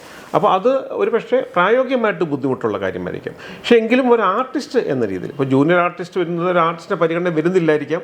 അല്ലെങ്കിൽ അന്ന് ഏതെങ്കിലും ഒരു സീനിനകത്ത് ഒരു ക്രൗഡിൻ്റെ കൂടെ നിൽക്കുന്ന ഒരു ആർട്ടിസ്റ്റ് അതിനകത്ത് വരില്ലായിരിക്കാം. അപ്പം മുഖ്യധാര നിൽക്കുന്നവരെ കൂടാതെ ഇപ്പോൾ ജൂനിയർ ആർട്ടിസ്റ്റ് ആണെങ്കിൽ തന്നെയും അവരുടെയും കൂടെ ഒരു കോണ്ടാക്റ്റ് ഉണ്ടാക്കേണ്ടത് ചിലപ്പോൾ എനിക്ക് തോന്നുന്നു ഇതൊക്കെ പരിഹാരത്തിലുള്ള കാര്യങ്ങളാണ്. അപ്പോൾ അവർ നാളെ ഇങ്ങനെ ഒരു പരാതി വന്നു, എനിക്ക് അങ്ങനെ ഉണ്ടായില്ല, അല്ലെങ്കിൽ എനിക്ക് പറഞ്ഞ പൈസ കിട്ടിയില്ല എന്നൊക്കെ വരുന്നതിന് ഒരു പരിഹാരമാവാൻ കാരണമാവുമെന്ന് എനിക്ക് തോന്നുന്നു. അപ്പോൾ നിർമ്മാണ മേഖലയിൽ അല്ലെങ്കിൽ നിർമ്മാണ പ്രക്രിയ നടക്കുന്ന സ്ഥലങ്ങളിൽ ഇങ്ങനെയുള്ള സംഘടനകളുടെ പ്രാതിനിധ്യം ഉണ്ടാകുന്നത് നല്ലതാണെന്ന് എനിക്ക് തോന്നുന്നു. അല്ല, ഇപ്പോൾ ഈ ഹേമ കമ്മിറ്റി റിപ്പോർട്ടിൻ്റെ അടിസ്ഥാനത്തിലും ഇവർ ഇതിൻ്റെയൊക്കെ ഒരു പ്രതികരണം നൽകേണ്ട സമയം കായില്ലേ? അല്ല, അത് ഓരോ സംഘടനയുടെ അല്ല, എനിക്ക് വ്യക്തിപരമായി ഞാൻ പറയും, ഞാൻ ഒരു സംഘടന അംഗം, അതുകൊണ്ടാണ് ഞാൻ ഇന്നോട് വന്നത്. അല്ലെങ്കിൽ എനിക്ക് ഇപ്പോൾ പറയാം ആ സംഘടനയുടെ എന്താണ് നിയമം അത് ഞാൻ പാലിക്കേണ്ടി വരും. എനിക്കിപ്പം ഞാൻ പറഞ്ഞല്ലോ, എനിക്ക് സിനിമ എൻ്റെ മുഖ്യ മേഖലയല്ല. പക്ഷേ സിനിമ എനിക്കിഷ്ടമാണ്. സിനിമ ഇഷ്ടമുള്ളതുകൊണ്ടാണ് ഞാനിങ്ങനെ അഭിനയിക്കാനും നിർമ്മിക്കാനും ഒക്കെ. അപ്പോൾ എൻ്റെ ഇഷ്ടമുള്ള മേഖലയായതുകൊണ്ടാണ്. അപ്പം അവർ കുറച്ചുകൂടെയൊക്കെ സൂക്ഷ്മത പാലിക്കണം എന്ന് ഞാനിപ്പോഴും പറയുന്നു. കാരണം ഏത് സംഘടനയാലും, അത് ഞാനിപ്പം ഒരു സംഘടന പറയുന്നില്ല, അത് വ്യക്തിപരമായ ഇടപെടലുകൾ നടത്തണം. അല്ലെങ്കിൽ നിങ്ങളുടെ പരിഹാരങ്ങൾ അല്ലെങ്കിൽ പിന്നെ സംഘടനയുടെ ആവശ്യമില്ല അല്ലേ. അപ്പോൾ ഇങ്ങനൊരു ആ സംഘടനയ്ക്കകത്ത് നിന്ന് ഒരാളൊരു പരാതി പറഞ്ഞു കഴിഞ്ഞാൽ അതിന് പരിഹാരം കണ്ടെത്താനുള്ള വഴി അവർക്ക് അകത്തൊരു കോർ കമ്മിറ്റി ഉണ്ടാവേണ്ട ആവശ്യം തന്നെയാണ്. പിന്നെ കുറച്ചുകൂടി വിശാലമാവണം, ഇതൊക്കെ കുറച്ചുകൂടി വിശാലമാവണം. ഇതൊന്നും കുറേ ആളുകളിലേക്ക് ഫോക്കസ് ചെയ്യപ്പെടാതെ, അല്ലെങ്കിൽ കുറേ ആളുകളിലേക്ക് ഈ ഇങ്ങനെയുള്ള കാര്യങ്ങൾ ചുരുങ്ങി നിൽക്കാതെ കുറച്ചുകൂടി വിശാലമായിട്ട് പോകണം. എന്ന് വെച്ചാൽ 560 പേരല്ലല്ലോ മലയാള സിനിമയിലുള്ളത്, അല്ലല്ലോ. അപ്പോൾ അത് വിശാലമായ ഒരു സംഘടനയിലേക്ക്, അല്ലെങ്കിൽ എങ്കിലും ഇതിനൊക്കെ യോജിക്കുമ്പോഴാണ്, എല്ലാവരും ഒത്തുചേരുമ്പോഴാണ് നിങ്ങൾക്ക് ശക്തി ഉണ്ടാകുന്നത് അല്ലേ. അത് നമുക്കെല്ലാവർക്കും അറിയാം അല്ലേ. അപ്പോൾ ആ ഒരു ഒത്തുചേരലിൻ്റെ ഒരു ശക്തിയും, അല്ലെങ്കിൽ ഇങ്ങനെ പ്രശ്നം വരുമ്പോൾ അവർക്ക് പ്രതികരിക്കേണ്ടത് അവരുടെ കൂടെ ബാധ്യതയായിട്ട് അതിലെ നേതൃത്വത്തിൽ നിൽക്കുന്നവർ മാറണം എന്ന് എനിക്ക് വ്യക്തിപരമായി എനിക്ക് പറയാൻ കഴിയും. തീർച്ചയായിട്ടും ഈ പറഞ്ഞതുപോലെ നമ്മൾ ഈ ഹേമ കമ്മിറ്റി റിപ്പോർട്ടിലെ മറ്റു ഭാഗങ്ങളൊക്കെ നമ്മളെല്ലാവരും ചർച്ച ചെയ്തതാണെങ്കിലും ഒരു ഭാഗം നമ്മളിപ്പോൾ എടുക്കുമ്പോൾ റൂമിൽ കിടന്നുറങ്ങാൻ പോലും ഭയമാണ്. റൂമിൽ വന്ന് മുട്ടുന്നു, രാത്രികാലങ്ങളിൽ വന്ന് മുട്ടുന്നു, ചവിട്ടിപ്പൊളിക്കുമോ എന്നുള്ള ഭയം മൊഴിയിലുള്ളതാണ്. ഇങ്ങനെയൊക്കെ നടക്കുന്നുണ്ടോ സിനിമയിൽ? അതിൻ്റെ പ്രായോഗികത താങ്കൾക്കും എനിക്കും അറിയാം. ഞാനൊരു റൂമിൽ, ഒരു ഹോട്ടലിൽ, ഞാനാണോ പെണ്ണോ ആയിക്കോട്ടെ, ഒരു റൂമിൽ ഞാൻ താമസിക്കുന്നുണ്ട് അല്ലേ. എനിക്ക് അസ്വാഭാവികമായിട്ട് എന്തെങ്കിലും പ്രശ്നമുണ്ടെങ്കിൽ എൻ്റെ സുരക്ഷിതത്വത്തിന് വേണ്ടി ഒത്തിരി ഉപാധികൾ എൻ്റെ മുമ്പിലുണ്ട് അല്ലേ. നിങ്ങൾക്കൊരു നമ്പർ എടുത്തിട്ട്, ഞാൻ ആദ്യം ഒരു ഹോട്ടലിൽ ചെക്ക് ഇൻ കഴിഞ്ഞാൽ അതിൻ്റെ എമർജൻസി സർവീസ് നമ്പർ എവിടെ ബട്ടൺ ചെക്കേണ്ടത് അല്ലേ. ലൈറ്റ് പോയി കഴിഞ്ഞാൽ ഏത് സ്വിച്ചാണ് ഞാൻ നൈറ്റിൽ അല്ലെങ്കിൽ എമർജൻസി ലാമ്പ്, ഞാൻ ഇതൊക്കെ അറിഞ്ഞിട്ടേ ഞാൻ കിടക്കത്തുള്ളൂ. അതിന് മുമ്പ് എൻ്റെ ഉത്തരവാദിത്തപ്പെട്ട കാര്യമാണ് അതിൻ്റെ പുറത്തേക്ക് പോകുന്ന വാതിൽ, അല്ലെങ്കിൽ ടോയ്ലറ്റിൻ്റെ വാതിലൊക്കെ സെക്യൂറാണോ, ഇതൊക്കെ നോക്കിയിട്ട് ഞാനൊരു പുരുഷൻ ആണാണ് അല്ലേ, എങ്കിലും ഞാൻ അതൊക്കെ ചെയ്യുന്നുണ്ട്. അപ്പം ഒരു സ്ത്രീ ആണെങ്കിൽ അവരുടെ സുരക്ഷിതത്വം അവരെത്രയൊക്കെ നോക്കിയിട്ടായിരിക്കും അവിടെ കിടക്കുന്നത് അല്ലേ. ഇപ്പോൾ ഒരാൾ വന്ന് വാതിൽ മുട്ടിന്നിരിക്കട്ടെ, അവർക്ക് തീർച്ചയായിട്ടും അവരുടെ സുരക്ഷിതത്തിൻ്റെ ഭാഗമാണ്. അവർക്ക് റിസപ്ഷൻ വിളിച്ച് പറയാം, എൻ്റെ ഡോറിൽ ഇങ്ങനെ ആരോ ബുദ്ധിമുട്ടുണ്ടാക്കുമെന്ന് പറയാം. ഇല്ലെങ്കിൽ അവർ സിനിമയുമായി ബന്ധപ്പെട്ട ആളാണെങ്കിൽ ഇവരുടെ പോയിന്റ് ഓഫ് കോൺടാക്റ്റ് ഉണ്ട് അവർക്ക് അല്ലേ, പ്രൊഡക്ഷനിൽ ആരെങ്കിലും ഉണ്ടാവാം. ഇല്ലെങ്കിൽ കഥക് തുറന്നു വന്നിട്ട് എന്താടാ എന്ന് ചോദിക്കാൻ ആർജവം ആ പെൺകുട്ടിക്കുണ്ടാവണം അല്ലേ?